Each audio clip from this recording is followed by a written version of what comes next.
You know how some carriers give you so little for your older busted phone you just end up living with it?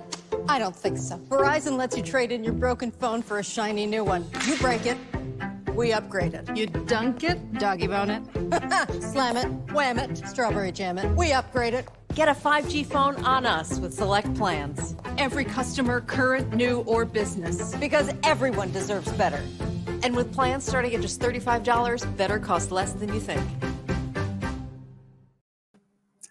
Today is Thursday, December 30th, 2021, coming up on Roland Martin Unfiltered on the Black Star Network, our last show of 2021. We'll talk with Reverend Dr. William J. Barber with the Poor People's Campaign about the continuing fight for the Build Back Better plan, as well as for voting rights in this country. Also, continue focus on the case of Kendrick Johnson, the young black man found dead, rolled up in a mat in Florida. There's still lots of questions with regarding to his case. Also, on the show, we'll talk about one of the Minnesota jurors who was involved in the conviction of Kim Potter. Talks about the deliberations and what they were like. Plus, we'll go over some of the top stories in 2021. Folks, it's time to bring the funk on Roland Martin Unfiltered on the Black Star Network. Let's go. He's got it. Whatever the biz, he's on it. Whatever it is, he's got the scoop, the fact, the find. And when it breaks, he's right on time and it's rolling. Best believe he's knowing. Putting it down from sports to news to politics. With entertainment just for kicks, he's rolling. It's on go, y'all. It's Roland Martin, yeah. Rolling with Roland now.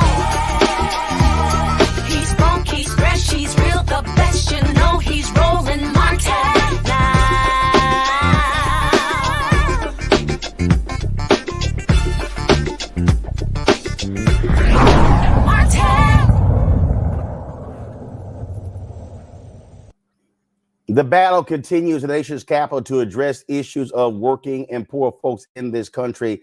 And one of the leading voices on that is Reverend Dr. William J. Barber, the Poor People's Campaign. He joins us right now live on our final show of 2021. Reverend Barber, always glad to see you, my fellow Alva brother. I've been working for the last week. I've been in my basement going over all of my archives, compiling photos and videos, and I've been going over just a number of stuff. I came across a lot of different photos, a lot of different videos involving you and others. And this has been an ongoing battle, not just with, of course, President Biden in the White House, but also has been a battle going back when President Obama was in the White House as well. And matter of fact, I'm gonna see if I can show you this photo here. This is Annie Cooper, of course, from Alabama. She was one of the folks who was one of those foot soldiers this was at the march you guys had here in DC. And she's been on the front line for quite some time, and so many others. And it's a continuous fight. Roland, first of all, thank you, man, and glad you're well. It is, and until America decides that we cannot just marginalize the issue of poverty and low wealth, is morally indefensible. You can't say you believe in anything in our Constitution, our Bible, and allow 140 million people to live in poverty and low wealth in the wealthiest nation in the world. Is constitutionally inconsistent, because we're supposed to establish justice, and it's nothing just about that. It's nothing just about billionaires made $2 trillion during COVID while 8 million more people fell into poverty. There's nothing just about that. And then lastly, it's economically insane, man. It's a drag on the economy. You know, when you refuse to pass something as simple as a $15 minimum wage as a living wage, you hurt the whole gross domestic product of this country. And then lastly, is politically just foolish, because poor and low wealth people now make up 40% of the electorate in battleground states and 30% of the electorate in other states. That's the sleeping giant that when it wakes up, it can fundamentally shift the politics. So whether it's Democrats, Republicans, Obama or Biden or Trump or Schumer or McConnell, it is just absolutely wrong to be ignoring the reality, especially when, Roland, there's no scarcity of resources or scarcity of ideas to fix it. It's just the scarcity of moral consciousness to address it. I mean, it's a perfect example. So we saw Democrats, moderate Democrats, people like Senator Joe Manchin demanding a Congressional Budget Office score of the initial Build Back Better plan. And they kept talking about the impact it's going to have on the federal deficit and how it's gone. Yet asked for nothing when they pass easily a $7 trillion defense budget. Here we were talking about 4 trillion down to 3.5 trillion down to 1.8 trillion. And it was all this consternation and, oh my goodness, what we gonna do? But over here, almost $8 trillion. No problem. Go right ahead. No problem. Over the same 10-year period, you know, and that's and all of those are red herrings. Is you know, we are trapped. Jeffrey Sachs just wrote an article where he talked about the trap of neoliberalism and the trap of trickle down since Ronald Reagan. We're trapped in that foolishness. And then, of course, Roland, as you know, and I talk about all the time, there's racism inside of all of that and classism inside of all of that. But at the end of the day, it's pure greed. And with somebody like Manchin, and I'm at the point, and I'm going in the new year a little different, Roland. I'm just not pulling any more punches. Dr. King said moderates were the worst enemy of the civil rights movement. He said that in a letter from the Birmingham jail. The people who go around claiming to be moderates, what they really mean is how to figure out how not to do stuff or to do the least amount of it. Moderates really mean people who are really tied into corporate dollars and profit, but they try to act as though they really are not. They're just in the middle trying to save the country, when in fact that's not happening. Take, for instance, this Build Back Better plan. Let's tell you why folk need to be fighting. First of all, we've already given over $4 trillion to corporations, Roland, in less than 20 months. People just need to grab that for a minute. Here we are talking about 1.8 trillion over 10 years, which is 180 billion a year. We've already given nearly $4 trillion to corporations in less than 20 months. So to just throw that lie that we don't have the money out the window. Secondly, when you think about something like the Build Back Better plan, it is a step. It's not transformative. It's not an end-all. It's a response. It's a step. It's not even as much as we need. The Economic Policy Institute says we need $1 trillion a year for 10 trillion to address where people were in poverty and low wealth prior to COVID and then the aftermath. But look at, for instance, the child tax credit. We're talking about 35 million households being helped. We're talking about poor families. Now, who are they? Well, 33% of poor and low wealth people are white. 33% of them. That's 66 million Americans. 60.9% of Black Americans are poor and low wealth. That's 26 million Black Americans, 73 million women. So if you are against the Build Back Better plan and child tax credit, it's a form of racism and it's a form of classism. Go to the earned income tax credit. The earned income tax credit will benefit 17 million low-wage workers. 10 million of them are white. 2.8 million of them are Black. 2.8 million are Latinos. 678,000 are Asian.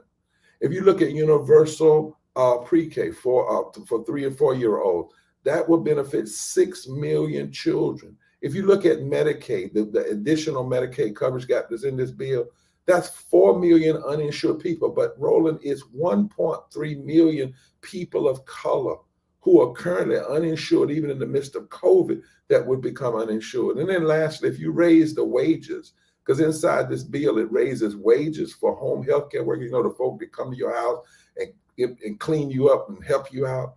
28% of those home health care workers are Black. 23% of them are Latino. So this bill, unlike the infrastructure bill, most of that money is going to white contractors, but the males. But the big BBB, the majority of this money will benefit poor and low-wage people and a large portion of African American and other people of color. So when you block this and try to stop it, what Manchin is doing, it is not only hurting people, it's specifically a matter of racism and classism. That's why we cannot let a phony deadline of December be our deadline. Our deadline has to be victory. And lastly, we cannot separate the battle for economics from the battle for voting rights. That's a trick. Right now, they're trying to get the Black community to focus all of our attention in January and on the King Day on just voting rights and forget the Build Back Better plan. That is not King. That's not what Dr. King would have done. He said 3 triune evils: poverty, militarism, and racism have to be addressed simultaneously. And Roland, one more stat. The child tax credit income, part of this bill, 1 military contract to Lockheed Martin for 1 year would pay for the entire child tax credit. Just one contract would pay for the whole 10 years.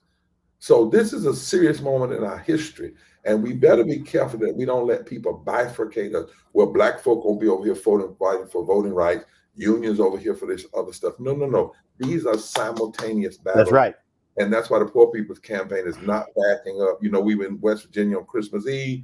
We're announcing on the 7th, we're going to launch a call-in. Since COVID's keeping us from sitting in, we're going to do a cold call-in every day until we win, until we beat this. And we're going to do other things throughout the course of the year. I'll be talking about with you later. Bringing my panel now: Reese Colbert, Black Women Views; Greg Carr, Department of Afro-American Studies, Howard University; Faraja Muhammad, radio, TV host. I'll start off with you, Reese. A question or comment for Reverend Barber? Hi, Reverend Barber. It is always an honor to be in your company. You talked about not pulling any punches. what is your sense beyond Joe Manchin, the resistance in the Democratic Senate caucus towards some of these large, priorities like Build Back Better and the voting rights? Well, we have to say Manchin was the front person. There are about 13 so-called moderate Democrats, and they're all basically, resisting. We knew we had a big problem when the American Rescue Act was being pushed through, and Manchin and Sinema and some of these other moderates voted to take the $15 living wage out of the bill. Now, people didn't call that racism, but if you look closer, that would have impacted 32 million Americans, and over 40% of Black people would have been raised out of poverty and low wealth with just one vote, one bill. And a Black vice president, a female, would have passed the deciding vote. So one of the things we've got to do is attack the whole system. We've got to challenge the moderates. We have to challenge Sinema and Manchin. So one of the things we're doing, based on what we have seen this year in the inability of this Congress to act, inability of Democrats, even with the majority, and the way in which some of our people, I think, are making, we think, strategic mistakes, we're calling for a mass Poor People's Low Wage Workers Assembly and Moral March on Washington on June 18, 2020. We're going to begin and not just as an event, not just as a day, but as a declaration. And on that day, June 18, 2022. June 18, 2022. That's right. I'm sorry. And on that day, we're going to put in front of America her own self. This is not going to be a place for people to speak on behalf of people. But we're going to bring Kansas farmers and Black low-wage workers together, people from Appalachia and from the Delta, with economists, with religious leaders. And we're laying out an agenda. It's not just to be mad. It's declaring a third Reconstruction agenda is needed. We're going to say what that agenda is. But watch this. It's going to be a march on Washington to nationalize states, and then from Washington to the polls, because we're going to organize, and we are organizing, a significant number of this poor and low wealth people. We've done some data and found out that in most battleground states, it would take less than 22% of poor and low wealth voters who are already registered, who didn't vote in the last election, to change the outcomes of elections in that state. Most of them don't vote because they never hear Democrats or Republicans talking about poverty and low wealth. What we're doing is saying you got to start voting for yourself.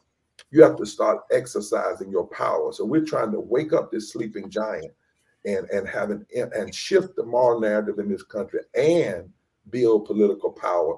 Otherwise, the moderates are going to continue to do what they do, which is always move more in terms of gradualism than fundamental change. Faraji. Good evening, William. Good evening, Reverend Barber. This is always a pleasure to talk to you, sir. First and foremost, I truly appreciate the work that you're continuing to do on behalf of the poor and the voiceless. But my big question is, Brother Reverend, is that we know that there is a political will, but something that you always speak about is having the moral will. We know that a lot of these politicians, they have the resources. They can do, like you were saying, you're putting out this, you're painting a beautiful picture in terms of what can change if they just decide to do the right thing. And that's the moral will. How do we get these politicians, these lawmakers, to have the moral will to move forward on such a powerful piece of legislation like this Build Back Better a bill here?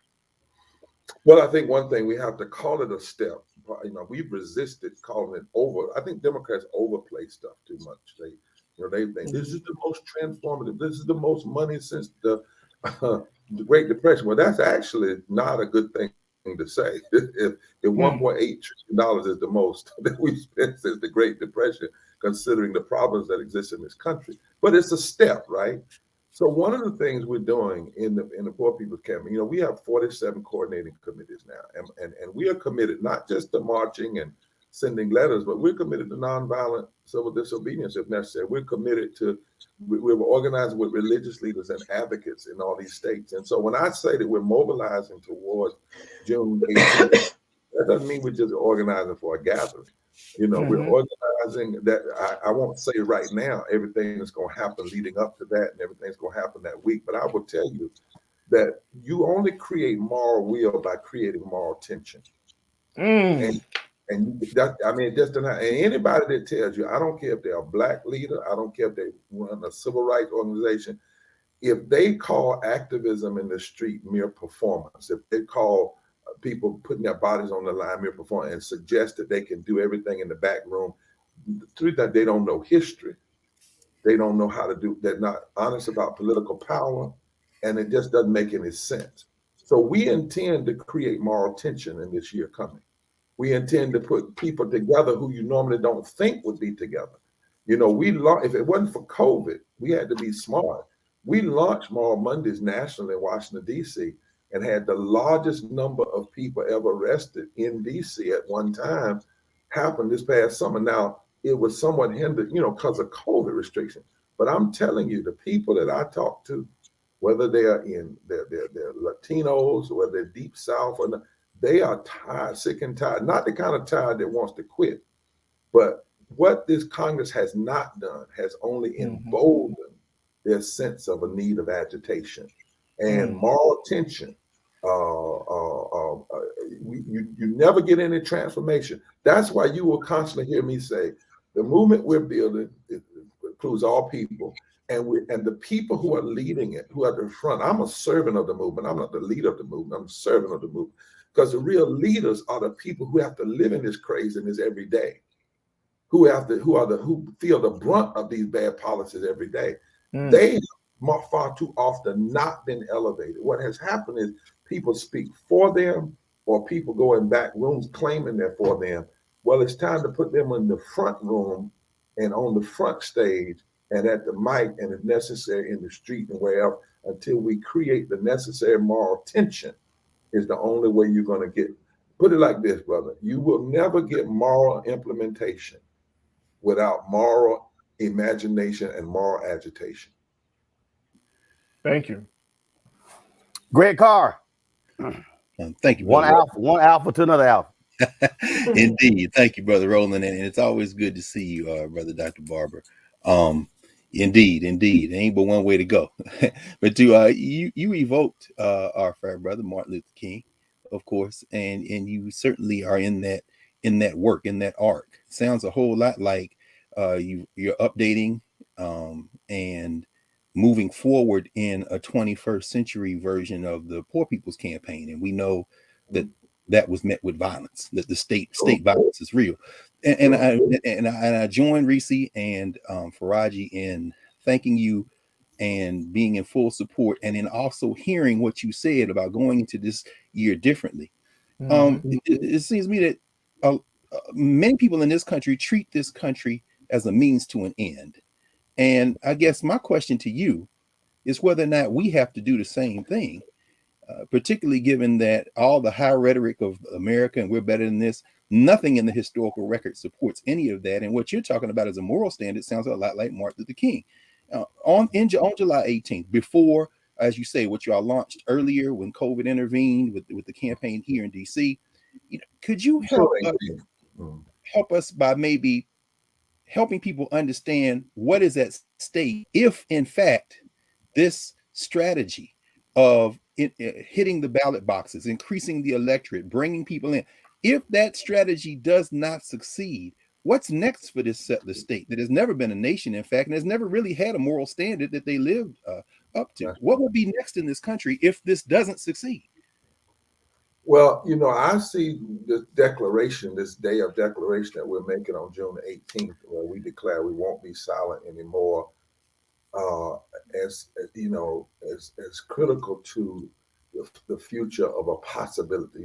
America has possibility, and it's often destroyed its own possibility. Dr. King talked about we have an anemia of deeds, the high blood pressure of creed.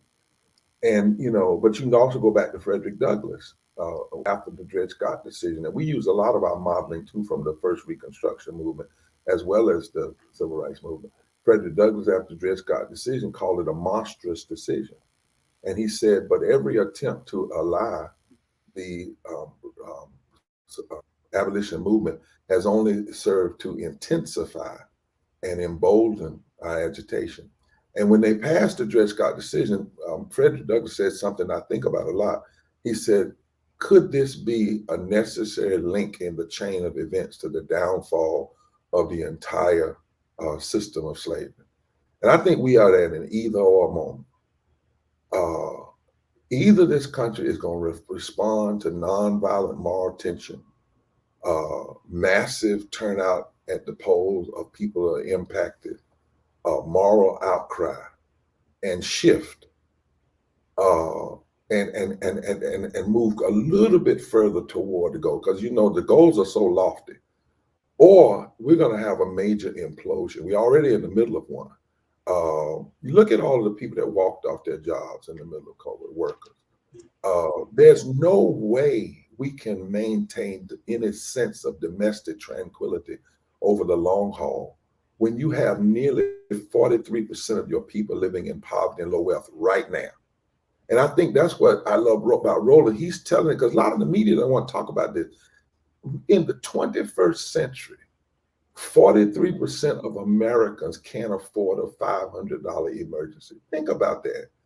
In a country that has a gross domestic product of over $21 trillion, less than 31% of Americans can afford a $1,000 emergency. Right now, over 52% of our children live in poverty, low wealth, and it doesn't have to exist.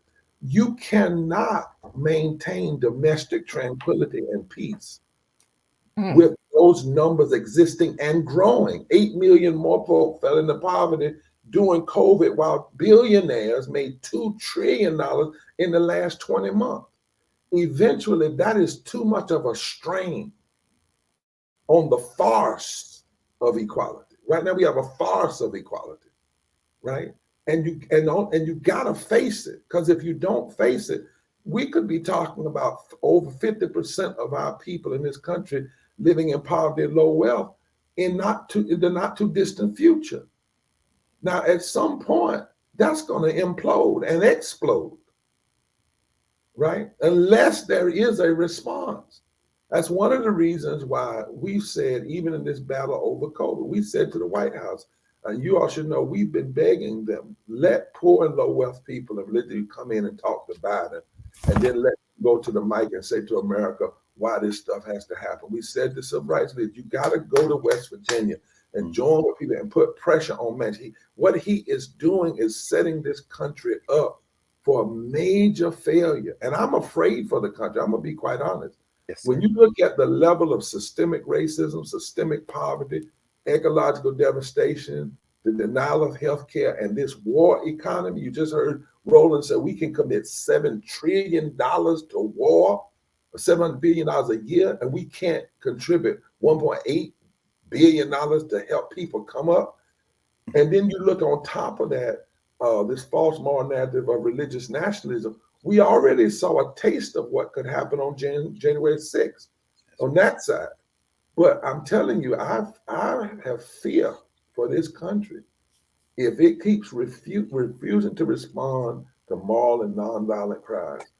The level of economic pain in this country, right in the face of all of this opulence, is a dangerous mixture. It is dangerous. And that's why people that I know and I'm talking to, whether they be white mamas in Appalachia or black mamas in the Delta, they're willing to put it all on line. In fact, you know what they tell me, Doc, when we go meet with them in those places? They said, we have no choice but to fight. My goodness. Our backs are against the wall. Now, either they're going to fight in a nonviolent way, in a moral way, and the nation respond. But if the nation keeps dismissing that energy is going to go somewhere. Yes, sir. It's going somewhere. It's not going to just go away, particularly as the pain continues to exacerbate. And what COVID has done is it has exacerbated the realities of racism and poverty. And in a strange sense, this sickness has given us a chance to get well.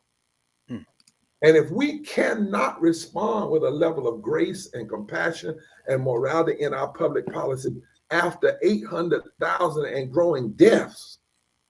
If America is going to continue to say this kind of death is acceptable, on top of the fact that before COVID, 250,000 people died every year from poverty, 700 people a day from poverty, and it's still growing.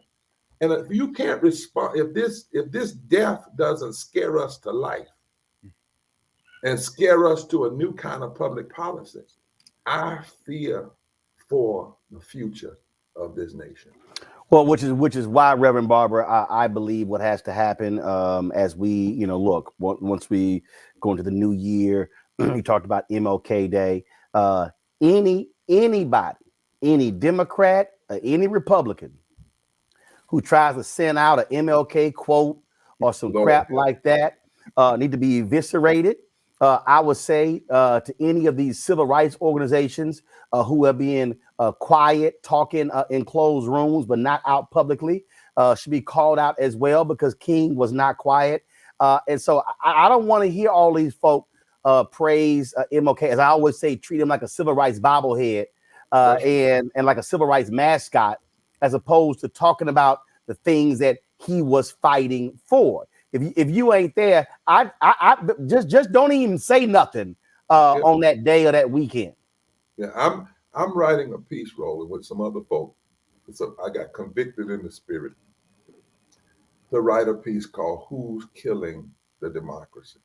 Remember when Dr. King did a piece called "Who Killed Jimmy Lee Jackson? Who killed James?" And in that piece, he named everybody. He named black leaders that wasn't doing what they were supposed to do. He named preachers. He named the white Klan. He named moderates, because he said, at some point, you have to do an autopsy. And the reality is, even when I see people trying to one issue, Dr. King, or one issue today, just voting rights. No. Martin was very clear to us. If you don't address these triune evils, and we say today it's not triune, it's a 7-dimensional evil. It's systemic racism, systemic poverty, ecological devastation, denial of health care, this war economy, the undermining of our children's possibility in education, and the false moral narrative of religious nationalism. And they are all interlocking injustices. And we need an intersectional moral fusion movement to address them. And God help us if we don't. All right. Dr. Barber, congratulations, man, on look, the battle continues, another year being on the front line. Your health has been holding up. It's been very difficult. You've had to deal with a lot of grief this year as well. Folks passing away, and people love to go to the preacher, the senior pastor, and put all of their cares on them. But the reality is, our leaders need to be prayed for as well, and need respite. Dr. King understood getting away. He would often go to Jamaica and other places to rest and relax. So hope you do the same. And we're going to be right there with you on the front lines in 2022. Our cameras will be there live streaming as well, because at the end of the day, we're not going to get the kind of attention that we need from mainstream media. And I'm not interested in even asking them anymore. It's just a matter of us creating our own platforms, be able to tell our own story. Amen. Thank you for all you do, Doctor. We pray for you, the whole panel, and thank you for that advice, brother, because every now and then we do need to step away in order to keep stepping on. So yes, sir. Bless. I appreciate it. Thanks a lot. Tell the family Happy New Year. Sure will. All right. Gonna go to a break. We come back. We're going to talk more with our panel on that conversation we just had with Reverend Barber right here on Roland Martin Unfiltered on the Black Star Network.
It's time to be smart.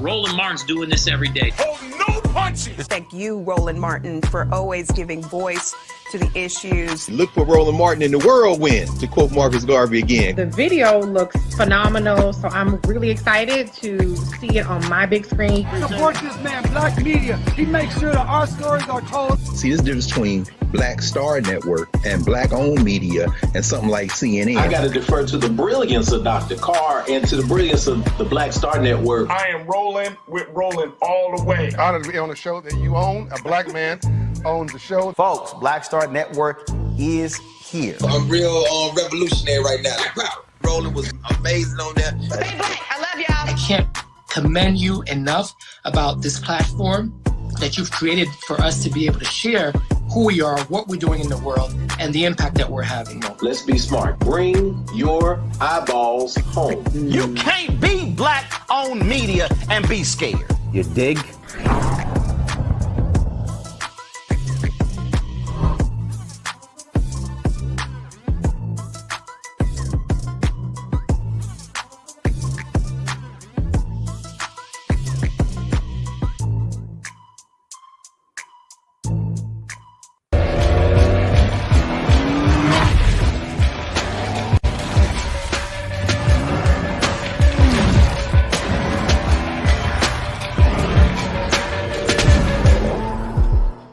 Hi, I'm LD Barge. Hey, yo, Peace World. What's going on? It's the Love King of R&B, Raheem Devon, and you're watching Roland Martin Unfiltered.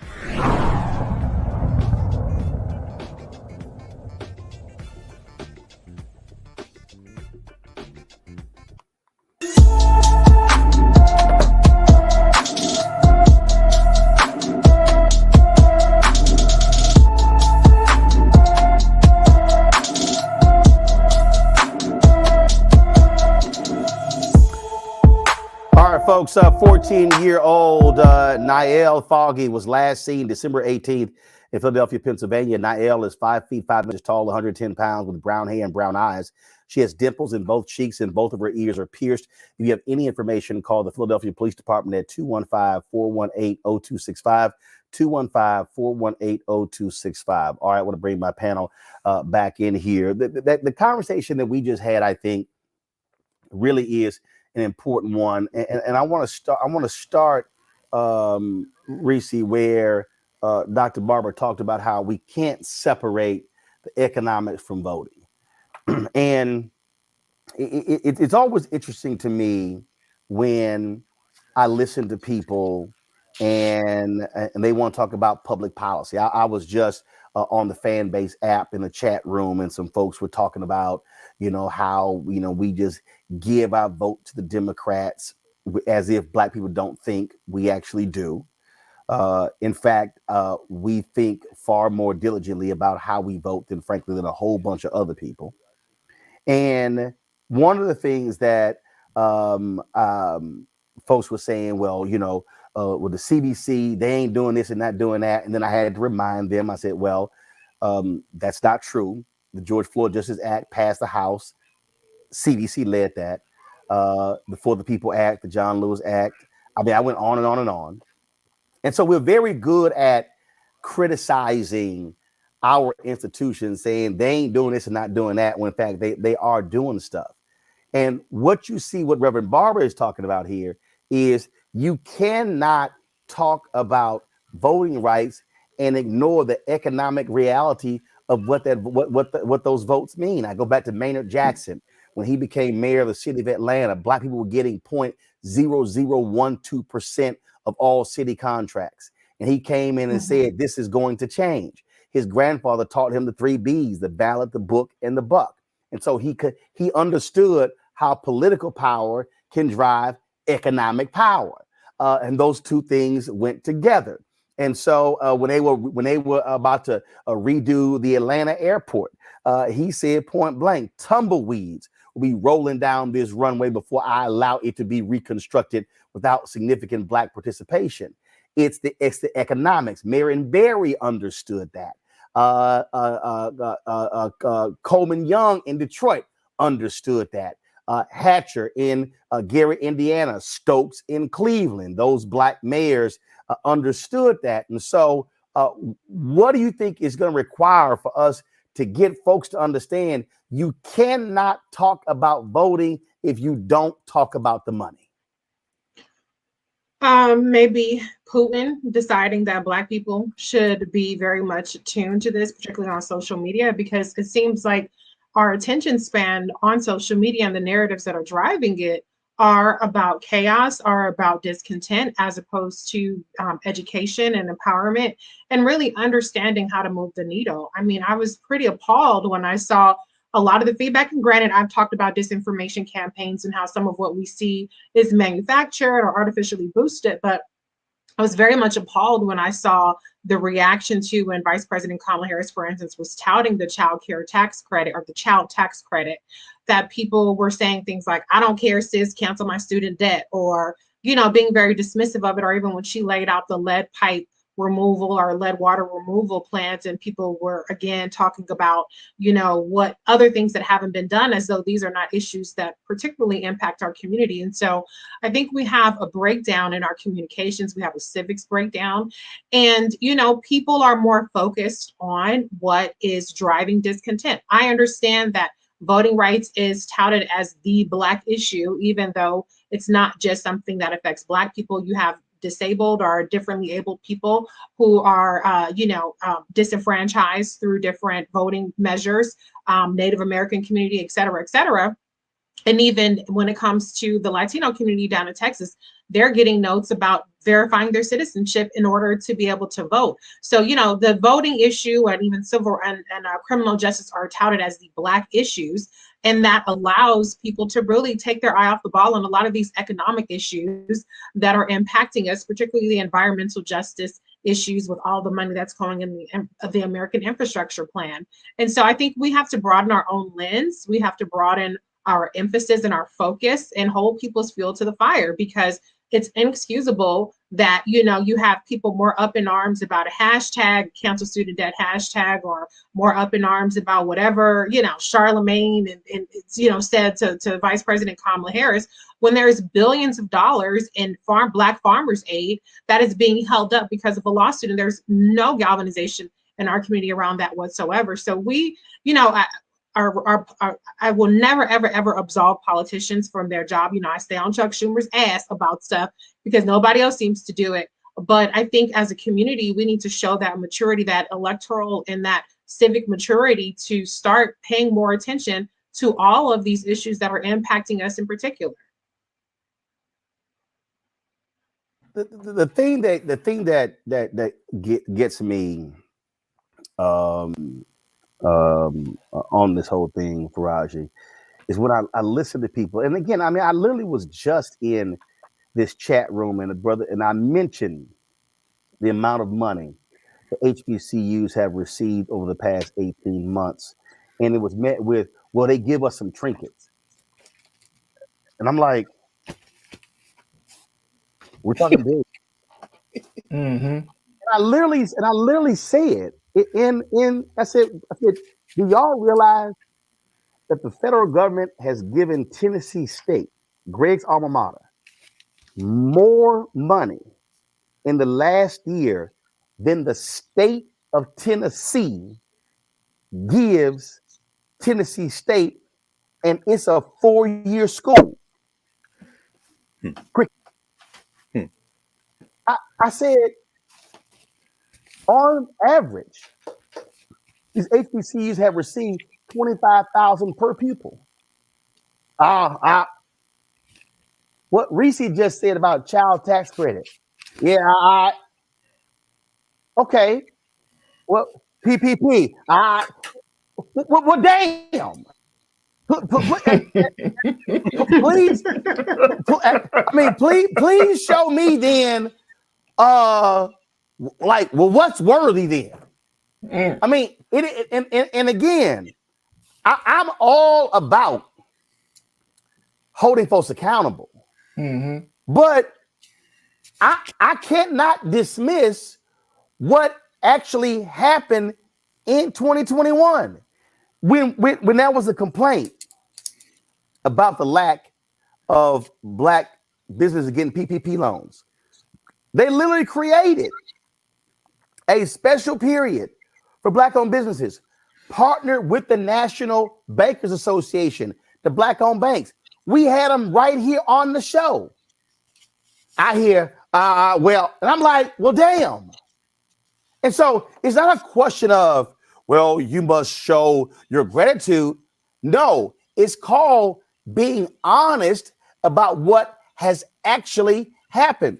All these pseudo so-called, Black power folk who love trashing this show, not one time have I seen them call John Boyd. To Reese's point, he's been on here multiple times. So it's amazing how pro-Black a lot of folk are, but they ain't saying. Then I had somebody say, well, that's a drop in the bucket for the Black farmers. Well, damn.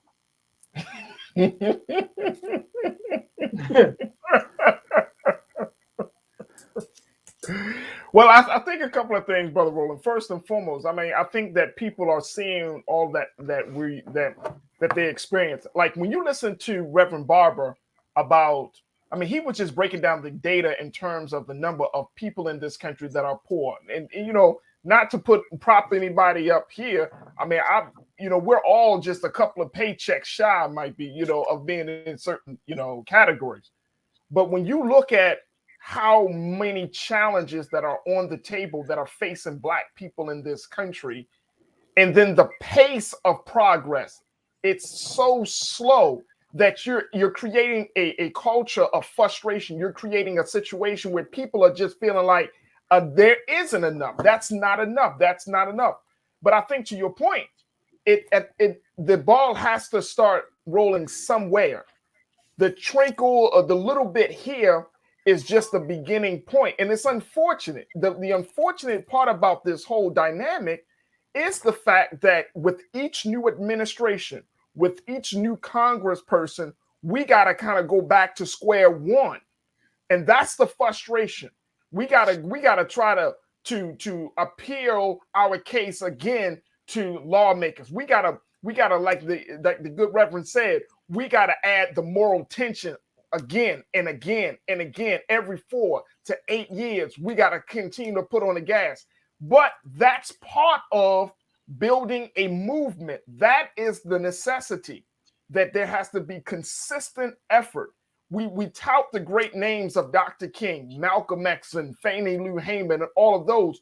But one of the great things in character traits that each one of those folks had is they never gave up. They never stopped having the faith. They persevered, and they took every gain that came to them. That was the thing.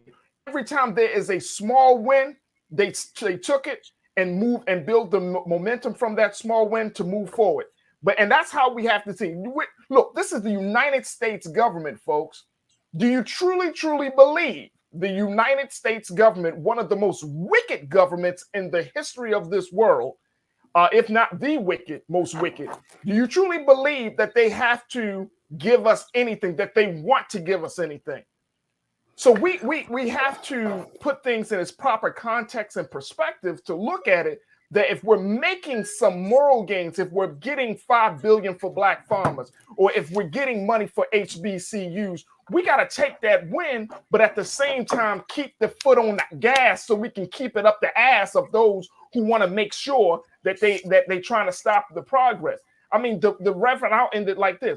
Reverend Barber said that one bill could have saved 32 million Americans. One bill, one vote. And look at how the heart of the lawmakers have just hardened to the point they don't even give a damn. So we got to get into a space that we got to take the wins, but we got to keep that foot on the gas to keep it up the ass of all these lawmakers to make sure that they understand that we got to be serious about our own progress and freedom. We got to be serious about our own movement and revolution. But the problem I see with this, Greg, is when it is a singular conversation. What I mean by that is we, for some reason, whenever we have these conversations, it always reverts back to the federal government.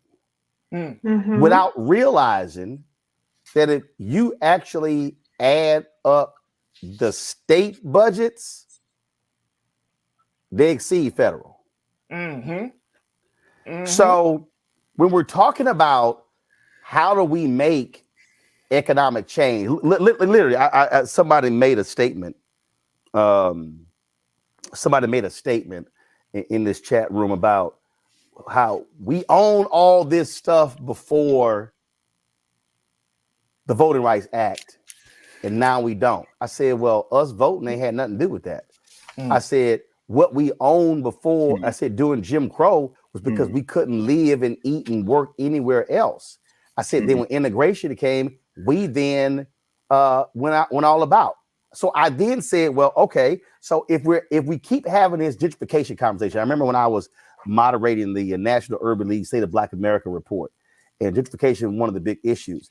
And I turned to the audience and I said, I'm sorry, are we going to have a conversation about gentrification, or are we going to come back a year from now and the National Urban League has created an investment fund to buy up the land that's in our neighborhoods, so therefore we still own it? See, I mean, so we can sit here. It's like I had these same so-called pro-Black Negroes dogging me for demanding corporations spend advertising money with Black-owned media when we're buying their cars, their hamburgers, their shoes, their clothes, their jewelry, and everything.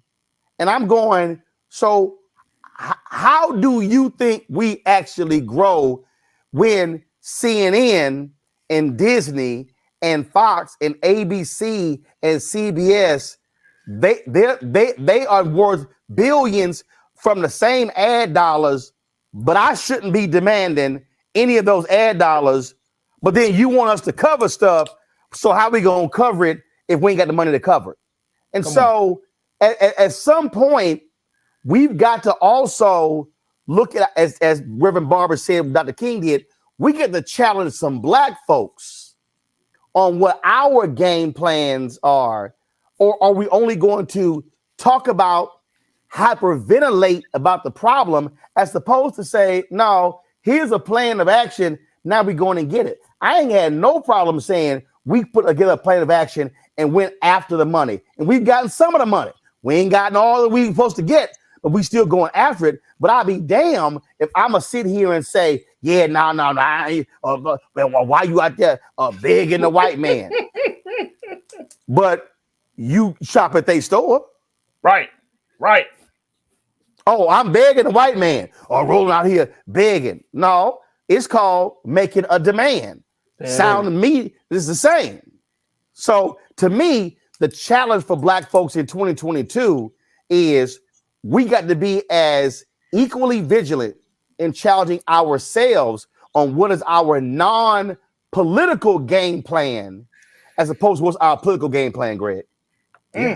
Yes. We're on a collision course, not just in this little imaginary corner of the globe called United States of America, but as a human species. While we're having this conversation right now, in Chile, they are deep in the process of writing a new constitution. The old one they have, which comes from the United States abetted coup d'etat in 1973 against Salvador Allende, resulting in his murder and the installation of a dictator, Augusto Pinochet, who basically wrote a constitution with his cronies to give away all the natural resources of Chile, is being thrown out. And they just elected a 34-year-old who is squarely in the camp with the people who say we must now build a new society. That's impossible in the United States of America, which was started as a commercial criminal enterprise. And Reverend Barber, our brother, as he said, walking into 2022 with a different attitude, is firmly on a collision course. So are you, Roland. You're not going to censor what you say. You're not going to not speak truth to power, regardless if you get $1 billion from advertisements, white advertisers, white companies, or 1 penny or nothing.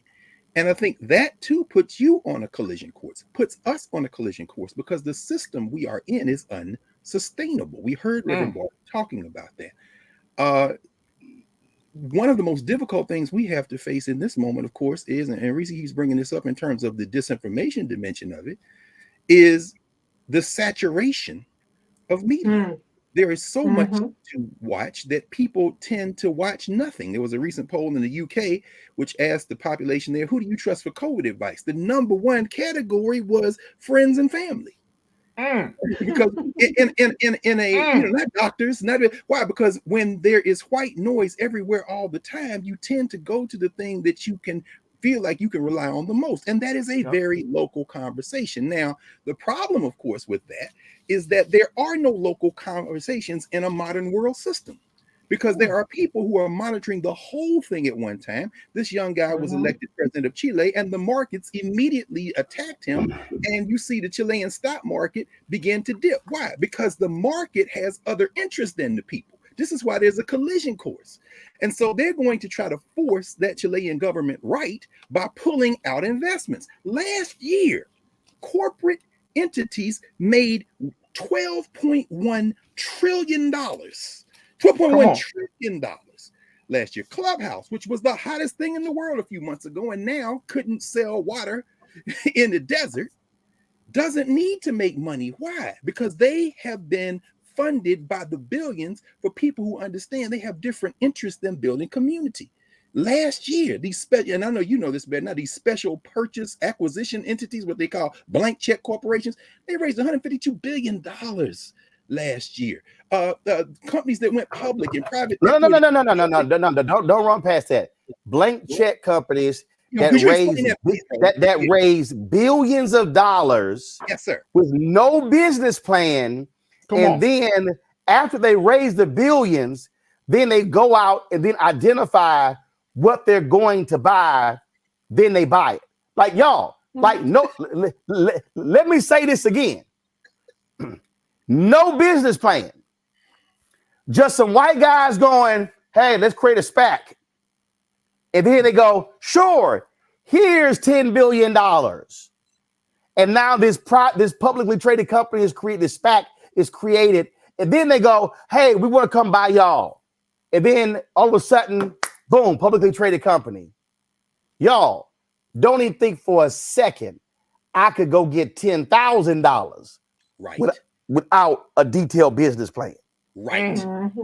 Right. Meanwhile, yes, right. Go ahead, bro. No, go ahead.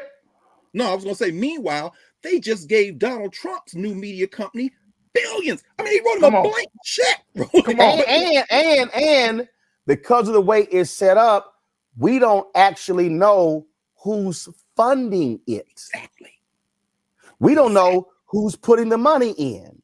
And in fact, I saw one report today where while Donald Trump was running around talking about China, there are Chinese investors in the company. But see, you can't tell these MAGA folks nothing. But see, that's how stuck on stupid they are. The thing here for me, and Greg, it trips me out. I had these folks, man, you ain't down for black people in economics. And I go, really? So every Tuesday, we feature a black-owned business for free to talk about their products and how they built it every Tuesday. Every Wednesday, we have a black-owned tech company doing the same thing. And it's nothing personal. I had somebody go, well, man, why you ain't had Claude Anderson on? I said, because I actually have people on who's doing what Claude's talking about. See, let me just go ahead and say this right now, that if there's something I need black people, and this ain't directed at Claude, but I do need black people to listen to what I'm about to say. We have got to stop being excited by rhetorical flourishes.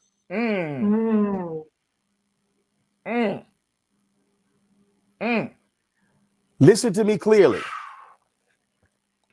We love to listen to people talk about what we should be doing.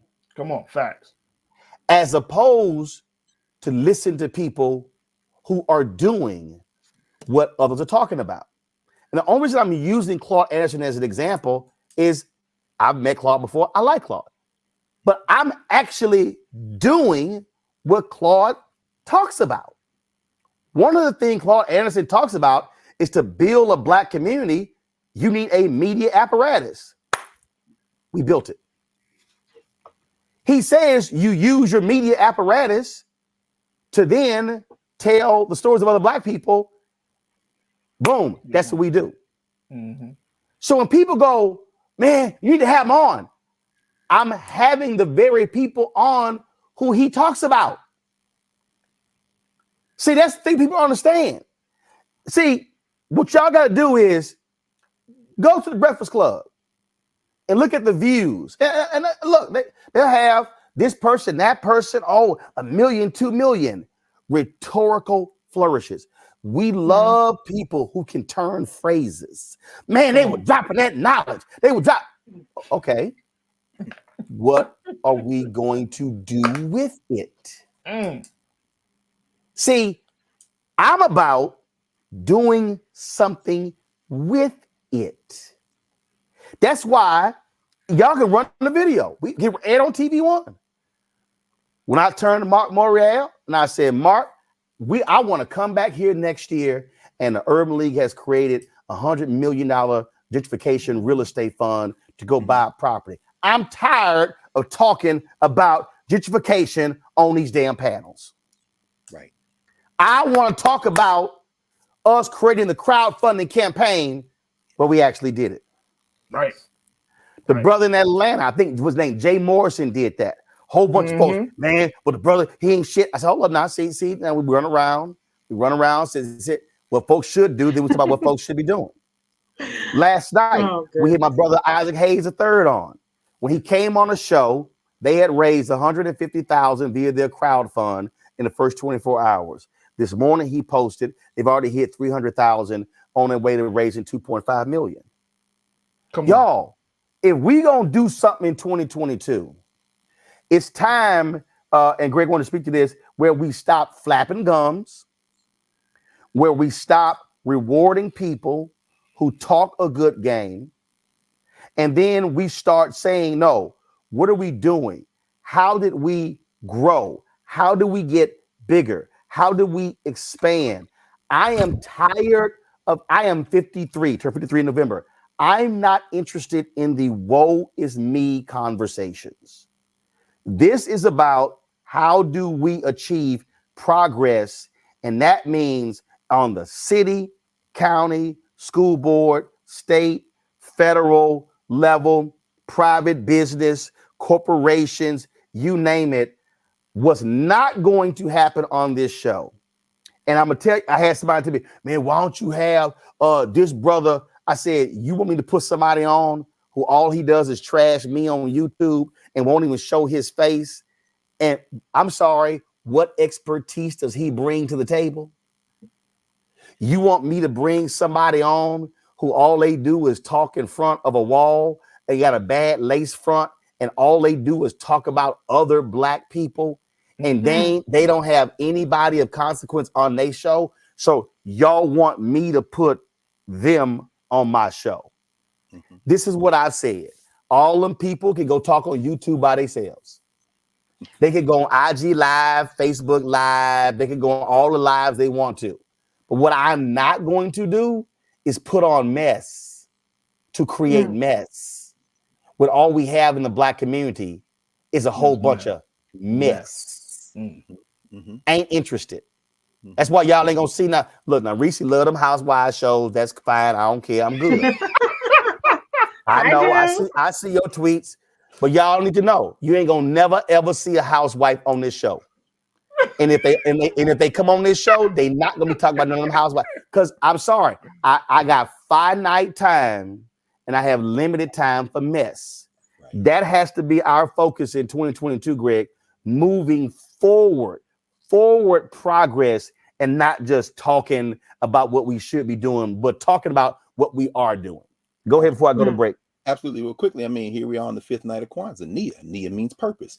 And that purpose speaks to working together as a community to advance. Unfortunately, there is no definition of Black community. You framed it perfectly, Roland. Up until the end of American apartheid, we were forced together.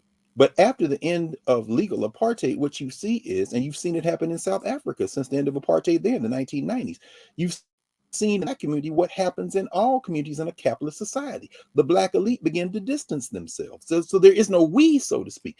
The same people, and I'm not talking about Black people, the same people who are funding Clubhouse so they can lose money for years and it never matters, who can inject in chaos, the same people who are doing these shadow investments and just going out giving people money are the same people who paid your mansion. They're the same people who don't want the White House records released. They're the same people who have Ron DeSantis in witness protection right now as people are dying in Florida. They have an interest beyond that. We have to start treating this country the same way everybody else treats it in that category, as a means to an end. And so the political, what you're doing here is not being done anywhere. You have people who represent the full range of opinion, idea, and work in Black communities globally. That is a fool's errand in some ways, because what you imagine, like what the rest of us try to imagine, is that Black community means something. But in fact, the material reality is that it does not in a capitalist society. People will often pursue their class interests. Now, how does that relate to what Reverend Barber was talking about very quickly, because I know we're going to break? The simple fact of the matter is that Andrew Young in Atlanta and Maynard Jackson in Atlanta were not Marion Barry in Washington, D.C. They came out of different traditions, although closer Young to Barry. But Marion Barry's commitment was to grassroots empowerment, and he used political office to that end. Andrew Young's commitment and Maynard Jackson's commitment were no less different, but their concept of getting there was different, which is why Martin Luther King, shortly before he died, when Andrew Young began to engage in a critical examination of King's philosophy, said, "No, Andy, I don't want to hear from you tonight. You're a capitalist." So Reverend Barber represents, when he says this moral tension is going to emerge, the crisis in this country is a material crisis. And the reason Black people look to the federal government is because in the annals of this country's memory, the federal government has often been the in loco parentis, or the heavy to weigh in with the interests of Black people, when basically the first Reconstruction was the North allowing the South to have home rule as a condition for keeping the country together. The second Reconstruction was Black people trying to violate that principle. And what did we get for the last 50 years?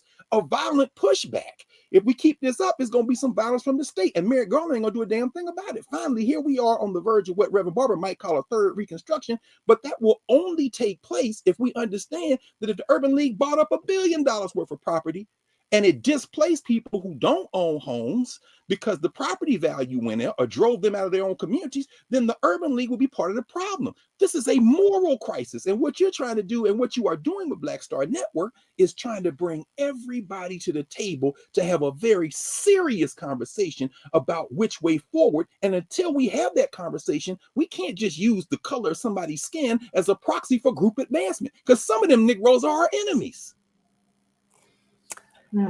And with that, we go to break. We come back. We'll talk with the parents of Kendrick Johnson, who are still seeking justice for the death of their son in Georgia. You're watching Roland Martin Unfiltered on the Black Star Network.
Our age have lost the ability to focus the discipline on the art of organizing? The challenges, there's so many of them and they're complex, and we need to be moving to address them. But I'm able to say, watch out, Tiffany. I know this, Roland. That is so freaking dope.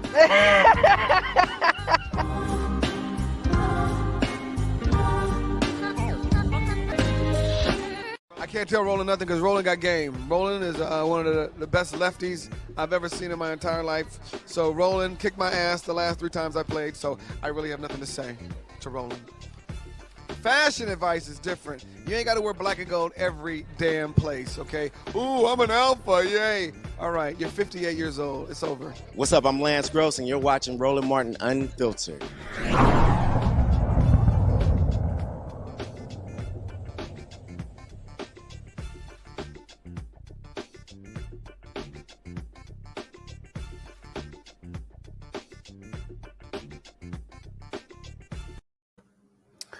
Oh, Chris sounds salty. He's not an alpha. It's all good. It's all good. And yes, rocking the black and old gold does not end when you leave college. It's a lifelong commitment.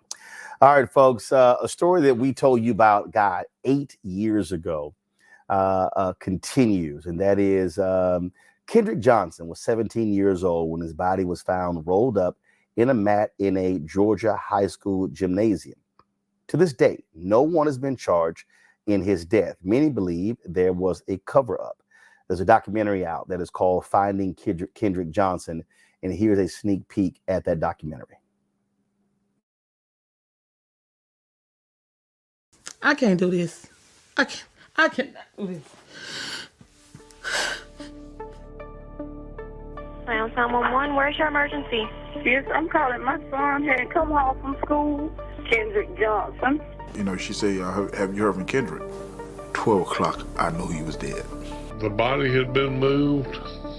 The scene, in my opinion, had been compromised. When they said he climbed inside the mat to get the shoes, I already knew that was a lie.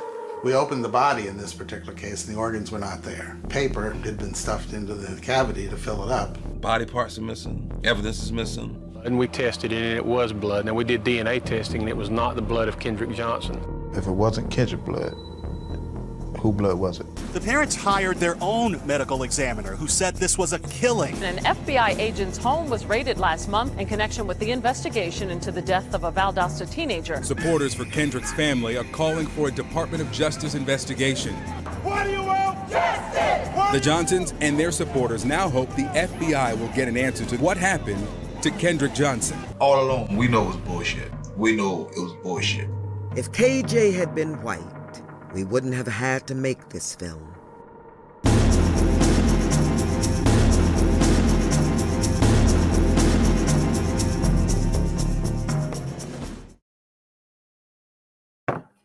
Man, joining us right now is the parents of Kendrick Johnson, Jacqueline and Kenneth Johnson. Jacqueline, we have your camera there. Kenneth, if you can turn your camera on, that would be great. Jacqueline, I'm going to start with you. I mean, there's some things to me that are real basic. And I remember when this story first happened, and they said his shoe was inside of a mat. And they talked about how heavy the mat was. Well, the first thing that I said from a common sense standpoint, if my shoe is at the bottom of a mat, all I got to do is tip the mat over and slide my shoe out. The logic of climbing down a mat to get my shoe just makes no sense whatsoever.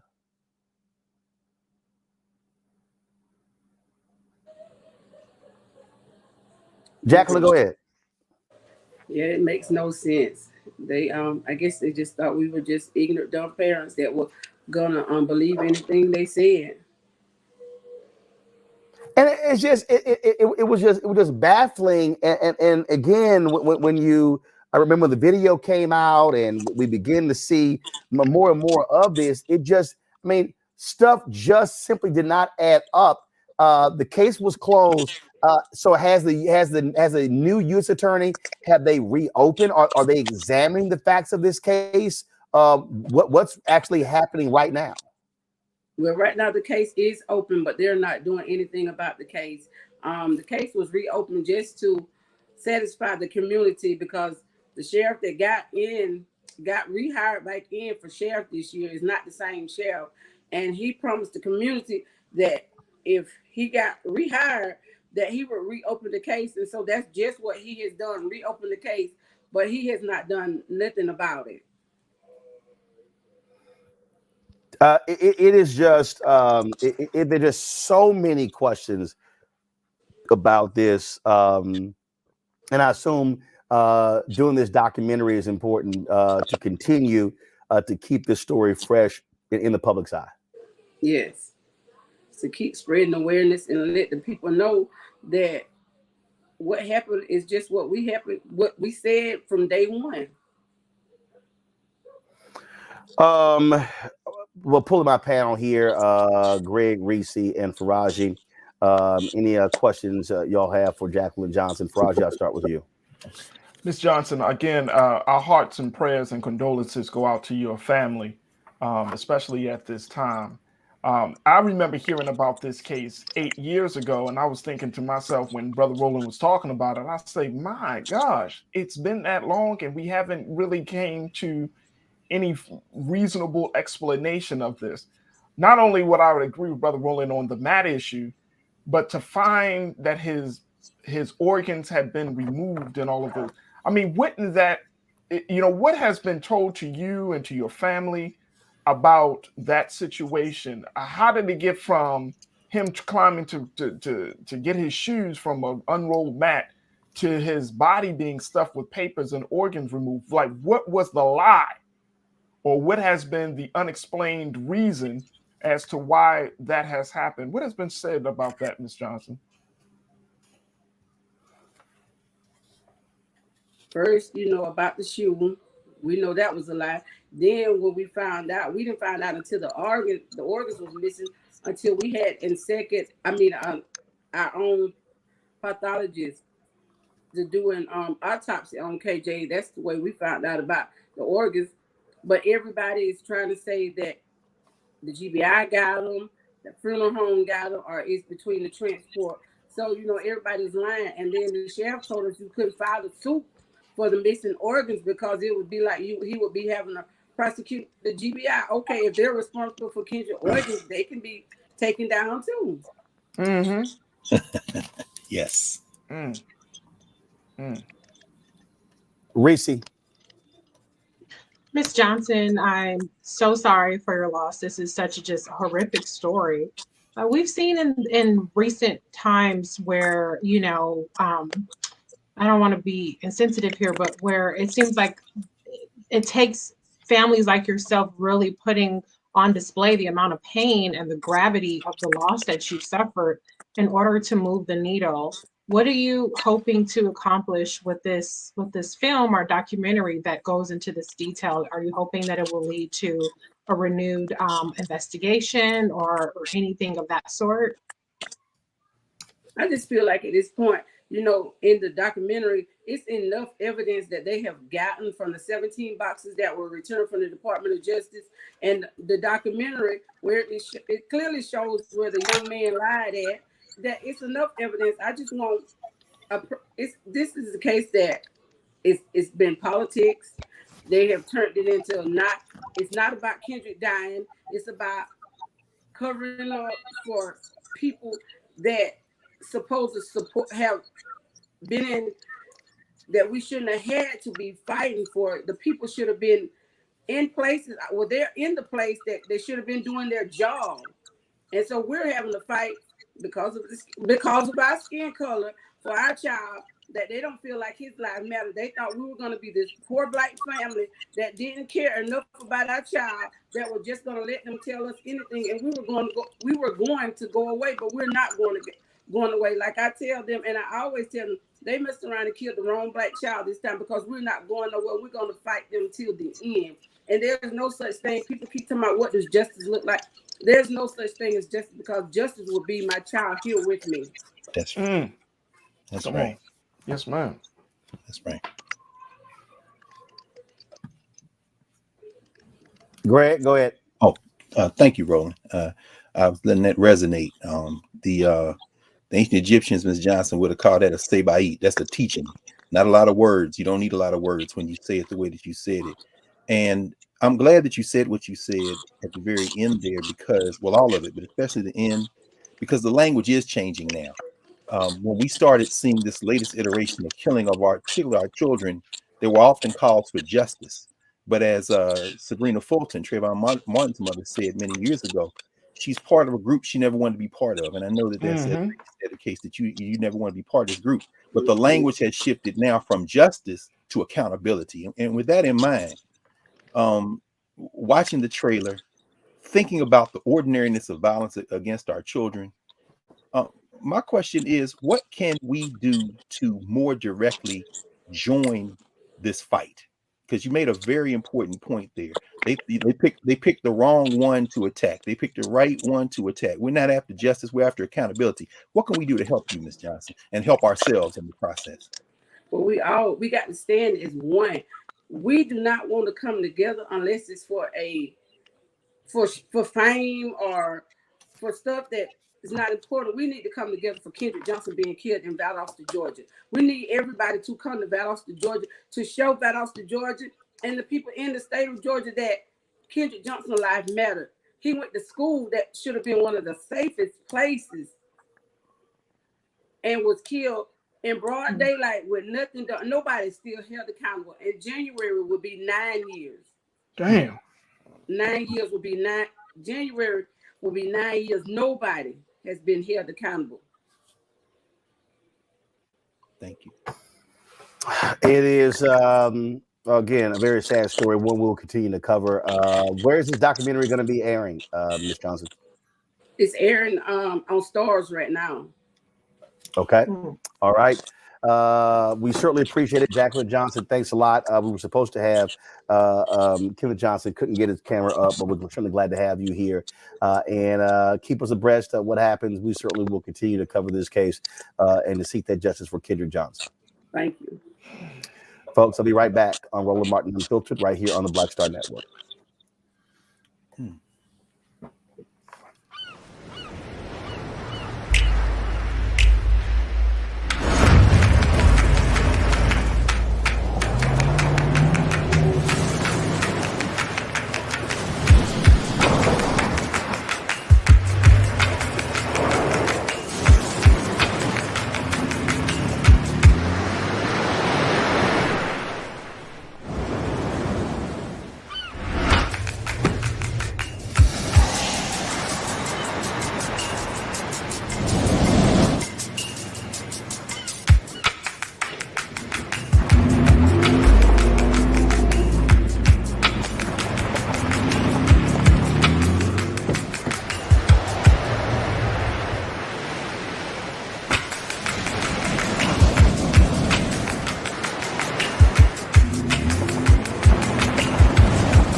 Hey, I'm Arnaz J.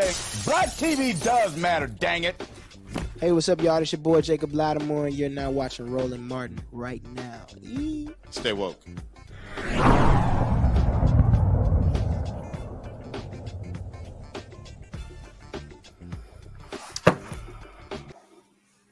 All right, folks, a weird story out of Alabama where Judge Alabama Randy Jinks lost his job for racist and sexist remarks online and to staffers. That was one of the stories that we covered this year, which pretty crazy story. So there's some other stuff we want to talk about, of course, 2021. So I'll start here. Reese, big stories in 2021. What stood out for you? Obviously, Vice President Kamala Harris becoming the first. I don't know how I could have guessed that was going to be first. I mean, I don't know what I was thinking. Duh. I mean, it can't be said. We made such a big deal about Obama, rightfully so, and then it's like a Black woman becomes vice president. It's like, who cares? For me, the biggest story of the year is Vice President Kamala Harris becoming the first Black woman, the first Black person to be the vice president. And I'll go ahead and throw on her South Asian lineage because that counts too. Shout out to her Indian folks. But that's a huge story. I'm going to keep talking about it because apparently I'm the only person who seems it's a big deal. So shout out VP.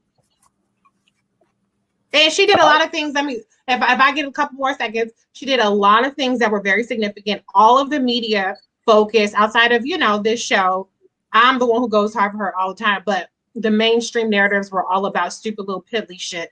But we didn't talk enough about the fact that she led the charge in terms of the maternal health crisis, having marking the first time Black maternal mortality was marked in the White House, as well as having an entire maternal health day of action. She recently announced a lead plan removal in terms of the water and the piping and things like that process that she's leading up.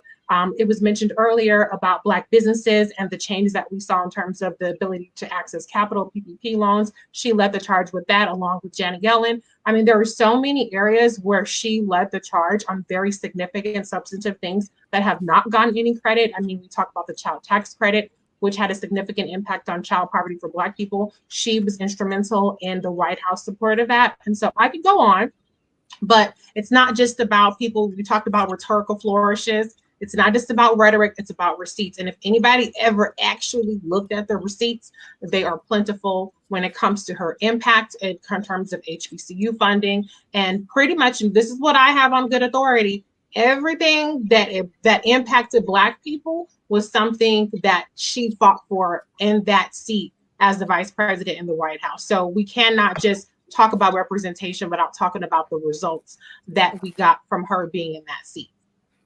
All right, Faraji, what stood out for you in 2021? I think the biggest story for me for this year, Brother Roland panel, January 6th. I cannot get past reading about how January 6th continues to kind of unfold, how it's bringing in former President Trump, how it's leading to investigations, to the, of course, the House committee hearings, to even some arrests. I mean, I have never seen something like that ever in my life. I mean, when you got people literally scaling the walls of the Capitol, folks, and this ain't Black folks, this is white people who are just so upset, so angry, so riled up. It has to be one of the most significant moments of our history in this of this country's history. And we're coming up on the first year already. We're coming up on the first year, but how do you really memorialize that? One of the and Brother Roland, you can certainly help me on this. One of the big things that I took away from it is I saw that documentary, the police officer that has been a part of the hearings, and he was part of I think the Washington D.C. Metro Police, and I forgot his name, a white man. Mm-hmm. But to see his story, to hear his story, Officer Fannin, yes, sir, thank you. To see his story and how he was almost murdered right there on the Capitol. I mean, that has to be, and I mean, if you're a political science person, or you just like to see, social science, I've never, ever seen that in my life. I remember just watching the TV in awe, in shock. I mean, I was going through a lot of different emotions, but one of the big things that I gleaned from that moment was the simple fact that if the United States government is falling apart for white people, where it has always stood up for white people, hell, we ain't got no chance. I mean, if it got to that point for white people, then we need to rethink our strategy on our relationship with this government, because if white people are scaling the walls, not getting shot down, white people are scaling the walls, killing police, they're scaling the walls, and not truly being prosecuted, we have no chance in terms of moral redemption. We have no chance of getting the type of freedom and justice and equality that we deserve. That had to be one of the biggest moments for me, Rob Roland. Greg. Yes, I think while, of course, working at Howard University, there's no way but to acknowledge the watershed significance of Vice President Harris's election.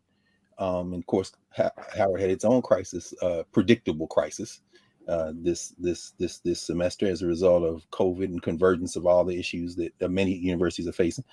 I think in the weeks preceding her inauguration, her swearing in, of course, as you say, Faraj, I think the story is January the 6th and everything that has taken place in that year since. So I think for me, the major story is if this were a doomsday clock and the end of the United States as a country was midnight, I think we moved a little bit closer to midnight in the year since January 6th with the critical race theory war, which is a proxy war, as we know, by white nationalists who literally rather die of COVID or anything else. The anti-masking, the anti-vaccine campaigns, the abortion laws passed in Mississippi and Texas that the Supreme Court is set to use to overturn Roe versus Wade.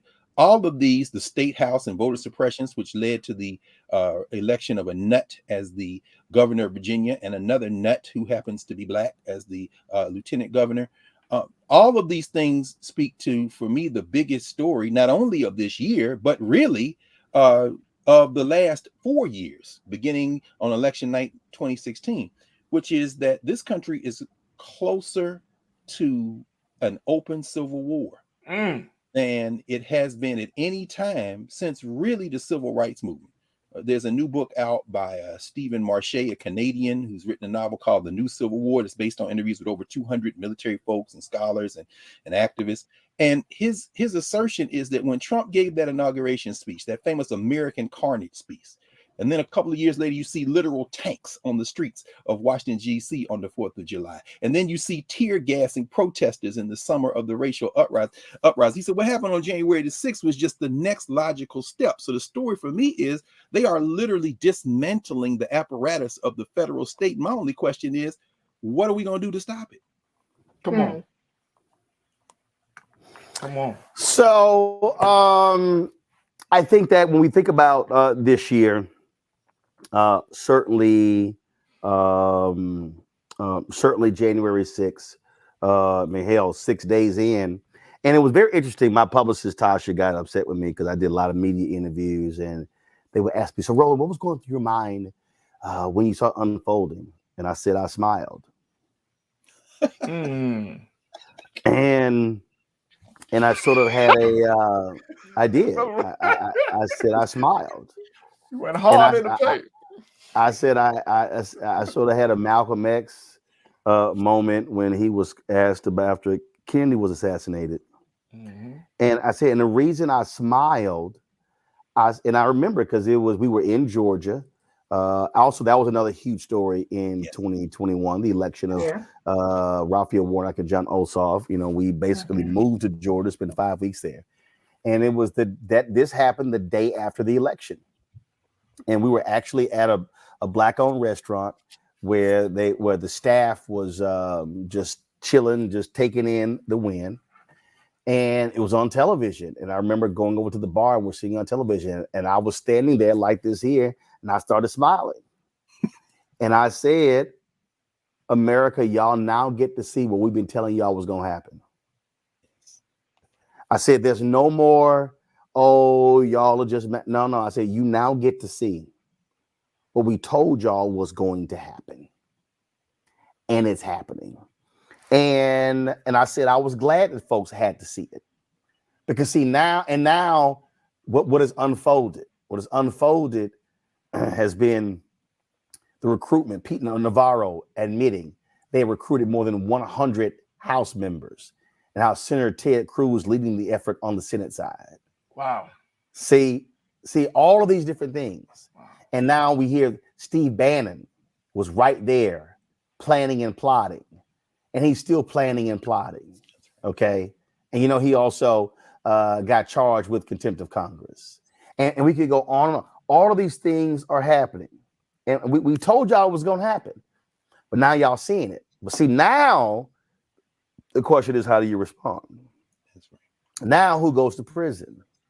We also, saw significant, by having Reverend Barber, what they were doing, the mass action, the protest.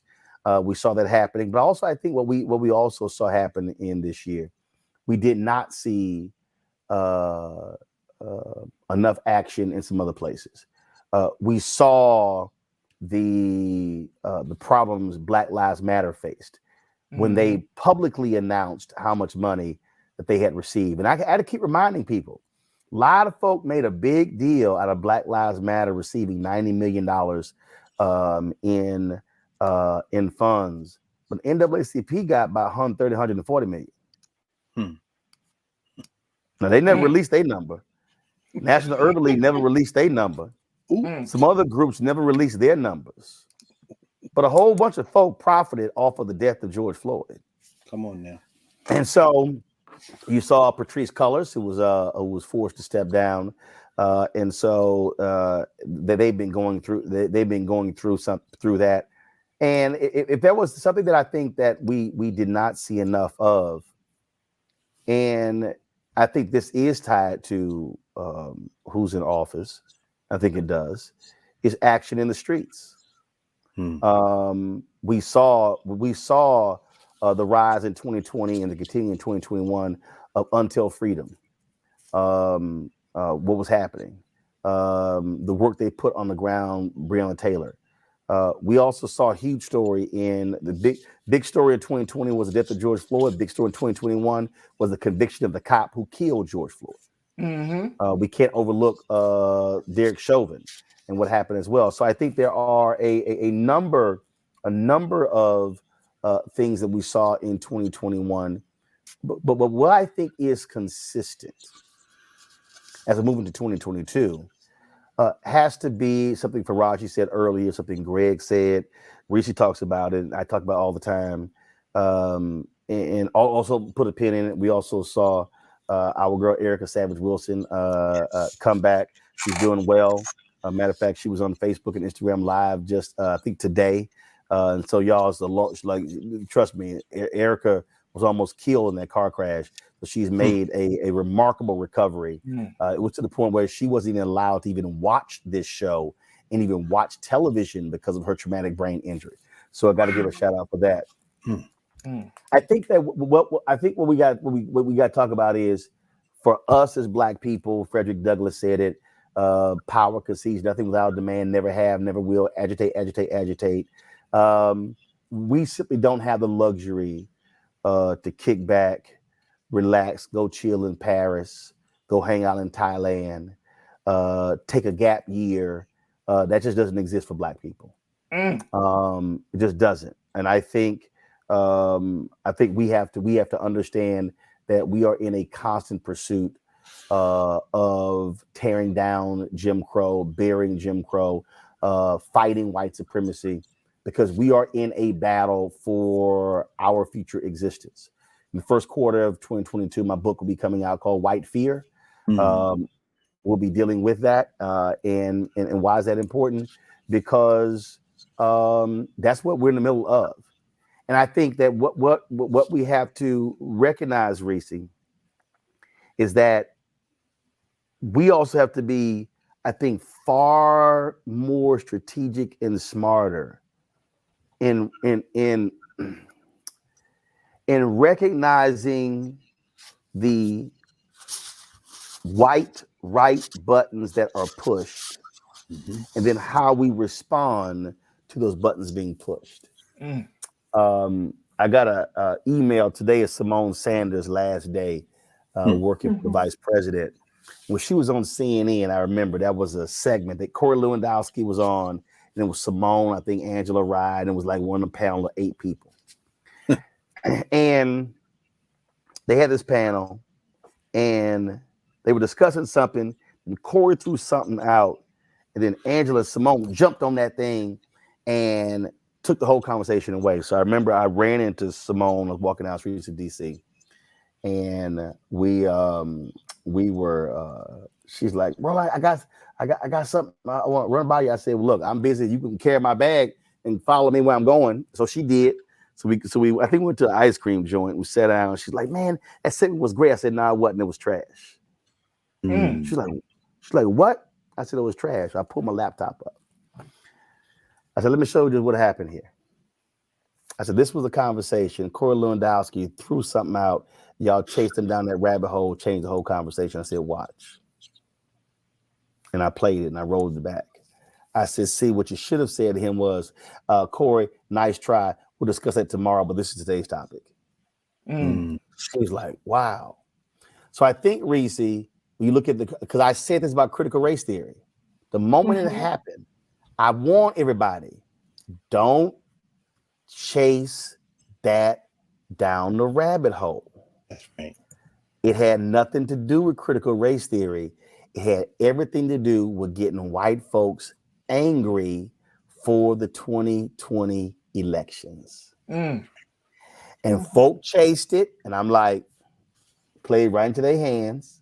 Mainstream media went right behind. No, we need to explain what it is. No, you don't. They already know what it is, but you're playing their game. And so I think one of the things that we have to do is be very strategic, not playing their game, but always executing our strategy in our game. Whew, you're absolutely right. You're absolutely right. I think we see it in terms of playing their games and playing into the hands of Republicans. They are really experts at messaging about setting the narrative and then putting everybody else in the position of, basically battling on their terms.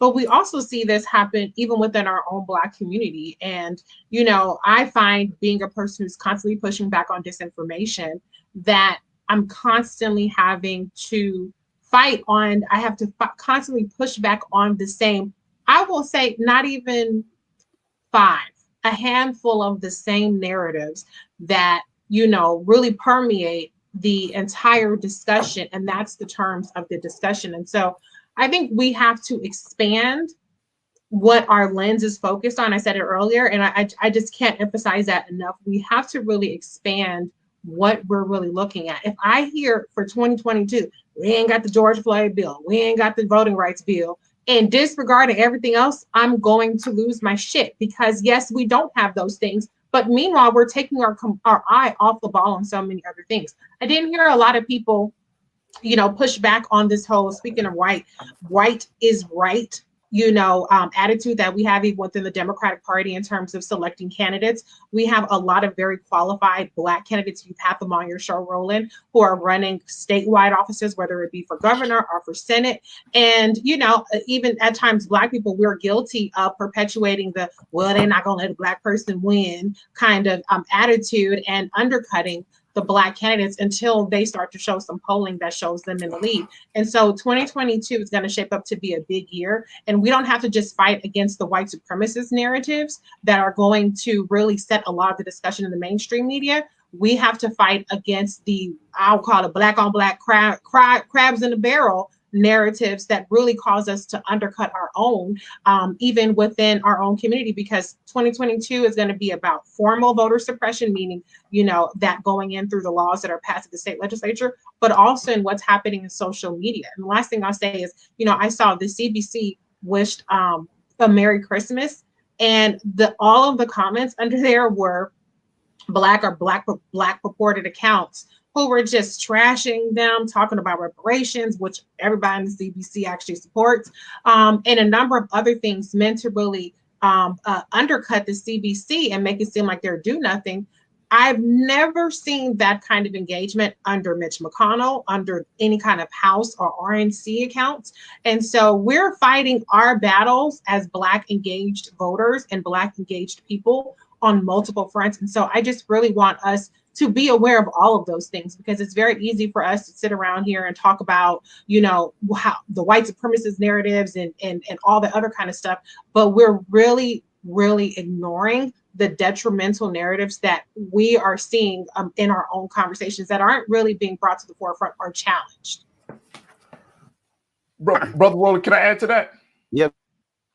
Yeah, just real quick. I mean, I think that Reese, you're on to something, and I want to add to what you, Brother Roland, what you and Dr. Carr were talking about when you were saying about rhetorical flourishes. I mean, if you've been in the work of movement building, if you've been in the any Black space, we love rhetorical flourishes. We love people to sound good, and I've had my fill of rhetorical flourishes. But I think when you actually a very quick pivotal question, Brother Roland, you said why are we still in that space in 2021? It's simply because, and this is the only thing I can glean from it, is because when you are sitting there listening to a lot of people who are talking Black, who are talking this and talking that, there's no responsibility. There's no commitment to that. There's no sacrifice that is required to take those rhetorical flourishes and making them real. And so that's one of the big reasons why we love to stay in that space, because we could talk about the great ones that came before us, the contemporaries that are among us. But when you're talking about who in the generation right now, who of us are going to be the next torchbearers, who of us are going to be the next, cadre of freedom fighters, that number gets so small. You and I know it. The number gets so small, it's almost not seen. So the rhetorical flourishes is like a blanket. It's like a security blanket. It's easy for us to hold on to, because when you go outside and you actually got to put some work in, that's a whole different level of love and commitment. The other thing is something that you speak about all the time, and I think this is why we got to go into 22 into a different mindset. The fact is, you've been asking for these companies to support this platform, to support our shows, everything.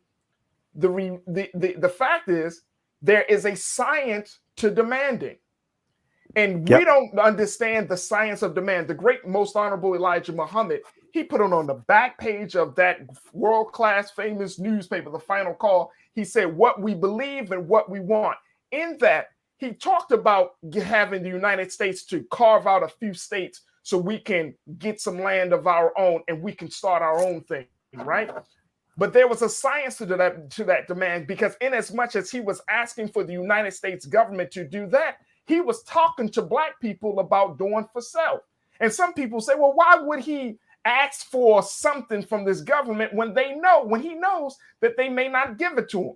Because he wanted the world to see the hypocrisy of what they claim, the hypocrisy of the fact that you have companies in corporate America say, yeah, we were Black people. We look at all of the companies that have pledged to support racial justice programming and social justice acts after George Floyd. All of those companies, Walmart, Target, all of those companies. And then hardly any companies really put up any real money on the table. No money. You didn't see a big influx of money coming into Black media. You didn't see a big influx of money coming into social justice organizations.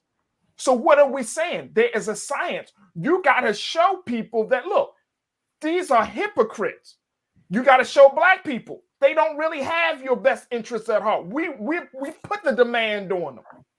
Now, why do you keep believing and hoping and wishing upon a star that they're going to change their ways? So we got to understand that there's a science to that demand. So I just wanted to throw those 2 points out there, because we're going into 22 and we got to reassess our strategy on our relationship with each other, our relationship with the United States government, and of course, on our role in this time, because I'm with you, bro, Roland. We don't have a lot of time. We don't have the liberty to say we're going to take some time off. Man, please, the battle is far from won. We heard that from Reverend Barber. I'm just ready to keep the movement moving. That's the place I'm at.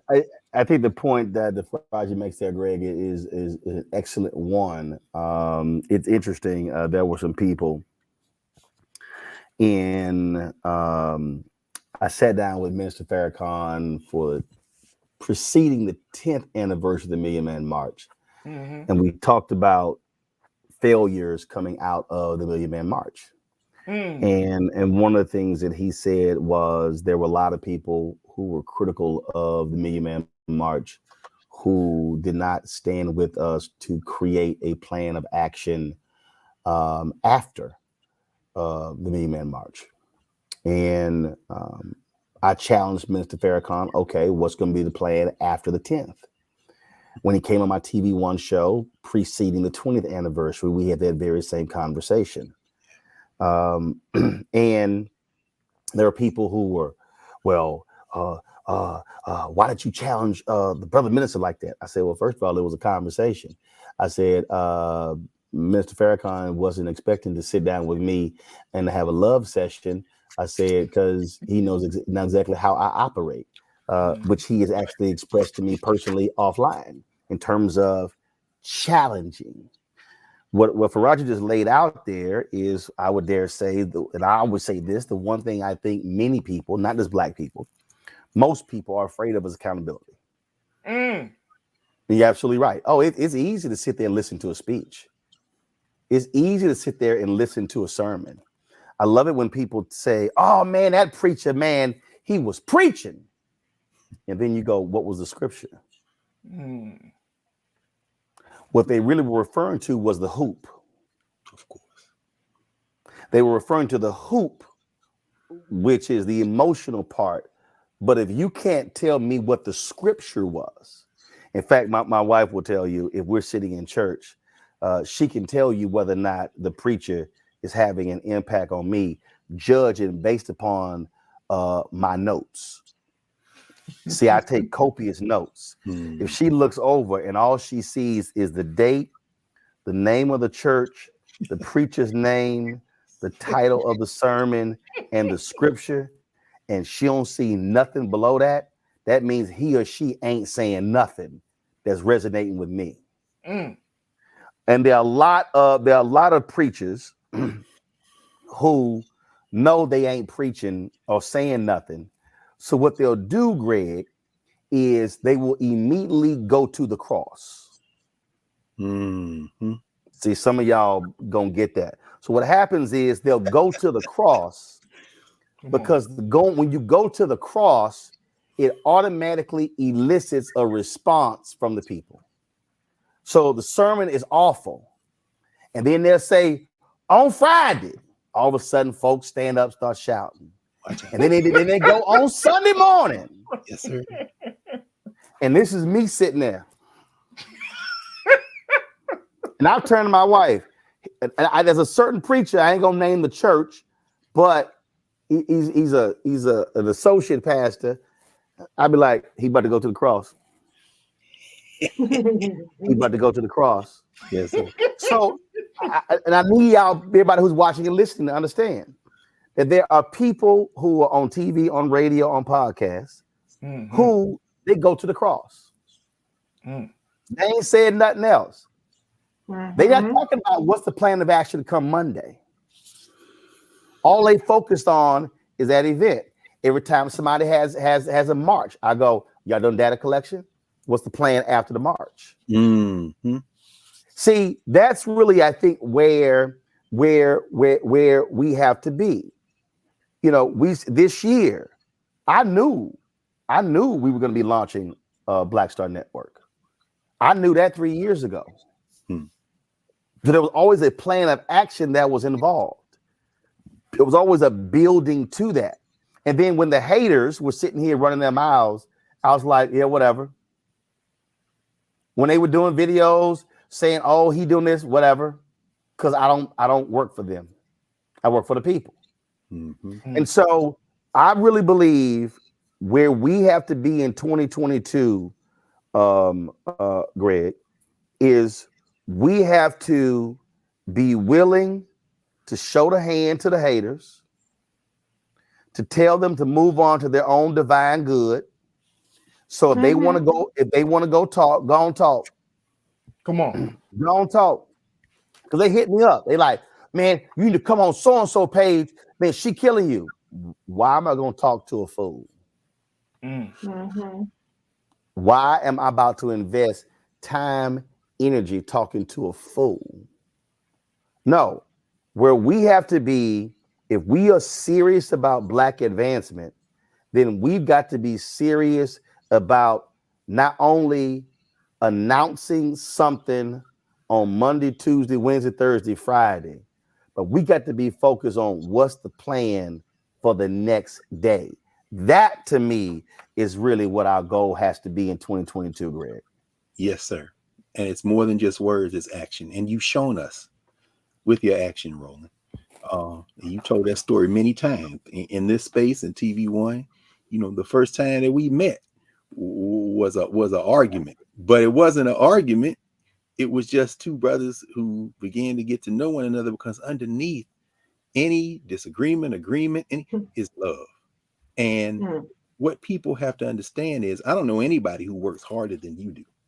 And all of those hours, except for the handful that you spend in this public facing space, are done out of the view of people, but they're done with love. I've seen you in all kind of circumstances. We watched you in Georgia with your arm draped around that little boy. We seen you in the streets. We saw you down there in Atlanta risking your health and having a bit of a health scare, which is why you in quarantine with all those young brothers and sisters come from South Carolina State and Jackson State. That's love. You can't fake that. And, you know, I don't know what a conservative Christian is. I think that's an oxymoron. If I understand Christianity, in fact, you can't be conservative and Christian. So when you say they go to the cross, and you know, I'm a Southerner like you, so I know what that means, brother, when they go to the cross.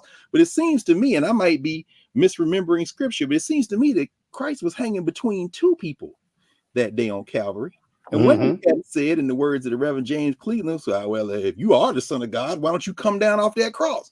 Christ seemed to, I'm not going to put attribute actions to the Christian Savior, but it seemed like he gave a little bit of the hand to that guy, because the other guy said, well, I don't know whether you are or not, but if you're coming into your kingdom, remember me. And Christ said, this day you will be with me in paradise. And I seem to remember an old song we used to sing, must Jesus bear the cross alone and all the world go free? No, there's a cross for everyone, and there's a cross for me. So if you're a true Christian, if you're a true Muslim, if you truly believe in the Odu Ifa, if you're a practitioner for real of Odun or Kadamble or Santeria, any of our spiritual traditions out of Africa, then you know it's not rhetoric that you must do for the least of these. William Barber risking his physical health every day. It isn't just his physical health.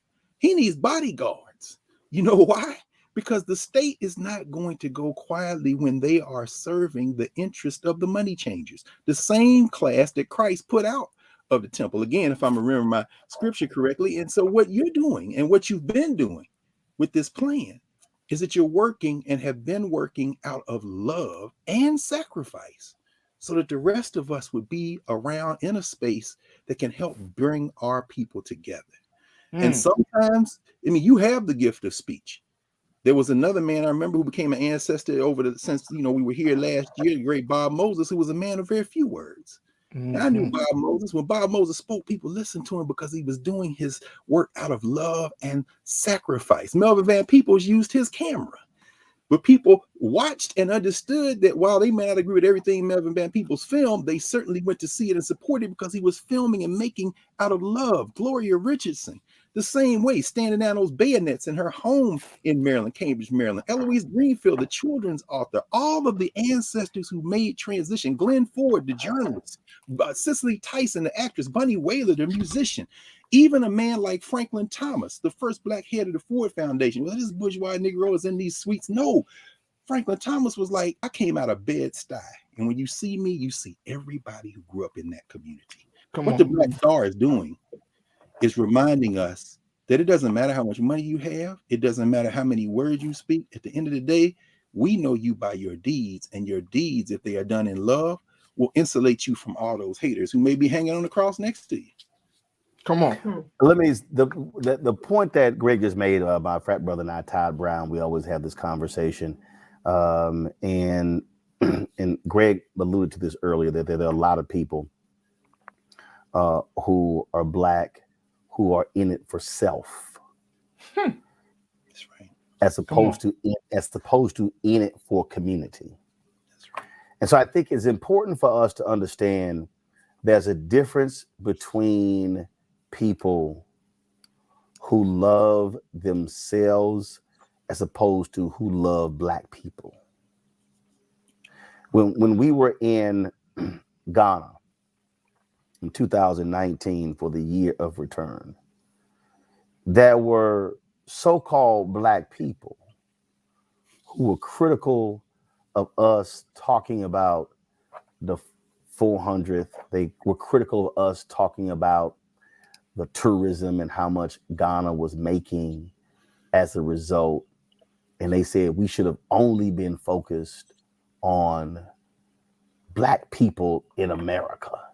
And they start coming up with new names and new acronyms and all of that stuff. And I remember talking to Brother Conrad Worrell, who gave his last interview to Mark Thompson and I. He knew he was dying before the election. and he implored Black people not to vote for Donald Trump, but to vote for Joe Biden. And I think about these people. I see a bunch of them on the YouTube chat, some on the Facebook chat. Oh man, you be telling folks to vote for Democrats? No, I say to vote for Black interest. Mm-hmm. That's right. Whole bunch of y'all, whole bunch of folk out there. I see y'all. Y'all be hollering about reparations. Not one Republican supports reparations. So you only gonna get it through one party. So you telling me not to have a conversation about Democrats, but you support reparations, but it ain't gonna happen from any Republican. Yeah, some of y'all might want to think about that one. The question is, who loves your people? That's right. There were people who they oh my God, you're putting that foul-mouthed woman, Reese, on your show? Well, as soon as you said foul mouth, I knew you was talking about him. That's terrible. They were like, what are you doing? Are you crazy? All that woman does is cuss. And then when Reese came on the show, Reese actually self-conformed. And I was like, what you doing? No. You were invited to do you, not somebody else. Mm-hmm. Y'all, that was about how do you expand the voices. Tiffany Cross just celebrated her 1-year anniversary on MSNBC. That's right. Her first time in front of the camera was on my show. Roland, this is my 2nd year anniversary on your show today. Yeah, no. Yeah, I know what I'm saying, but it's community. Yeah. See, I need people to understand you can love yourself and you get rich, you get famous, and it's all about your family. But do you? So when I see Reese doing Clay Kane's show on Sirius XM, I'm not mad. I love it. Yes, sir. Because that was the whole point. Come on. That was the point. When I see Tiffany invite me to her show, that was the point. It's called Love of Black People. Come on. And when we're celebrating our folks who've gone from elders to ancestors, or when we're talking about people who are doing great things today, the question is, do they love Black people? That's it. Or do they only love themselves? That's exactly right. That's really the measurement. There it is. And so the challenge I give to all of you who are watching and listening in 2022 is, what are you going to do to spread the love of Black people? How do we all eat? I've told Byron Allen this. Byron, can't one Black-owned media company eat it all? Essence can't. Black Enterprise can't. Urban One, TV One, Radio One can't. But how about all of us eat? Come on. See, Preach. I want Byron, Black Enterprise, Urban One, Blavity, Essence, Black Star Network. I want everybody to eat. Come on. It's $322 billion. Come on, man. Spent every year on advertising in America. Disney can't eat all of it. CBS, Viacom can't eat all of it. But see, when all of us can eat, then we grow. So when we see more Black businesses building capacity, we are able to hire more people.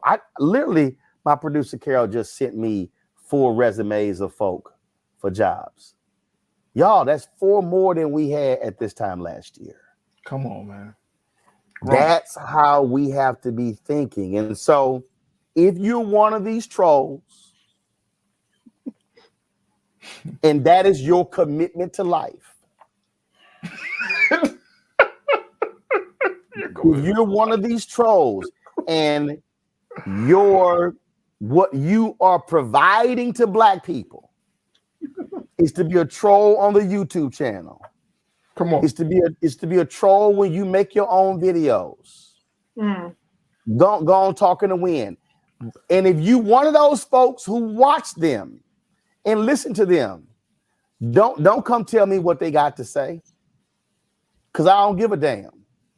In fact, I'm gonna end up blocking your ass.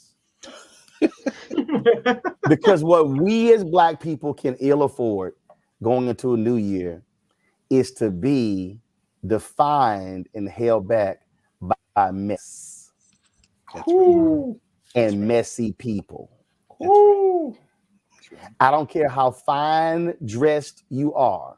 Come on, man. I don't care how fine you are as a person. I don't care how cute your face is, how melodious your voice is. If you are full of mess, then you're full of shit. Those two meanings mean the same. Full of mess and full of shit means the exact same thing. And so I want our goal to be to build a stronger community. We wanted to hit right now. We got 24,415 people who have downloaded our Black Star Network app. I would love for us to hit 25,000 by midnight by 11:59 p.m. on December 31st. Y'all, that's what this is all about. When did Black Star launch? It was 2020, We launched 2019. September 4th, 2021. Oh, that's the story then. I guess maybe that's So in 3.5 months, again, we're there. And so we're going to keep building. We're going to keep building, y'all. Because that's what this is about. This is about the absolute love of black people. That's why we created the show. That's why we have the network. There are four shows that we're launching.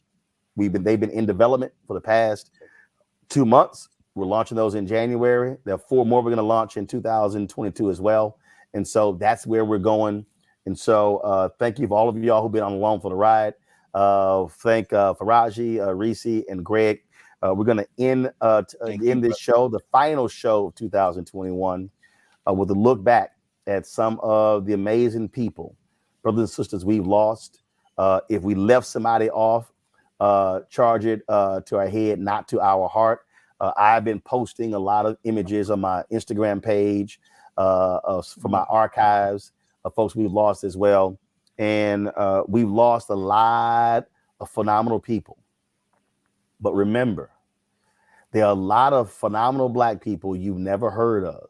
And our goal is to bring them to you and to show you what they're doing.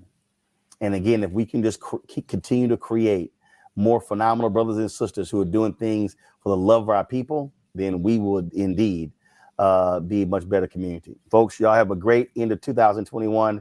I'll see you guys on Monday. And on Monday, you want to tune in because I will be debuting our brand new offices. They are complete. You will see exactly what we have been doing. And trust me, you do not want to miss Monday's show. I guarantee you don't want to miss. You can see how we built out and how you have played a huge role in us building out our brand new offices of Roland Martin Unfiltered and the Black Star Network, located on Black Lives Matter Plaza in the nation's capital, Washington, D.C., 2 blocks from the White House. Folks, that's it. Here's our in memoriam. I'll see you guys on Monday. Holla!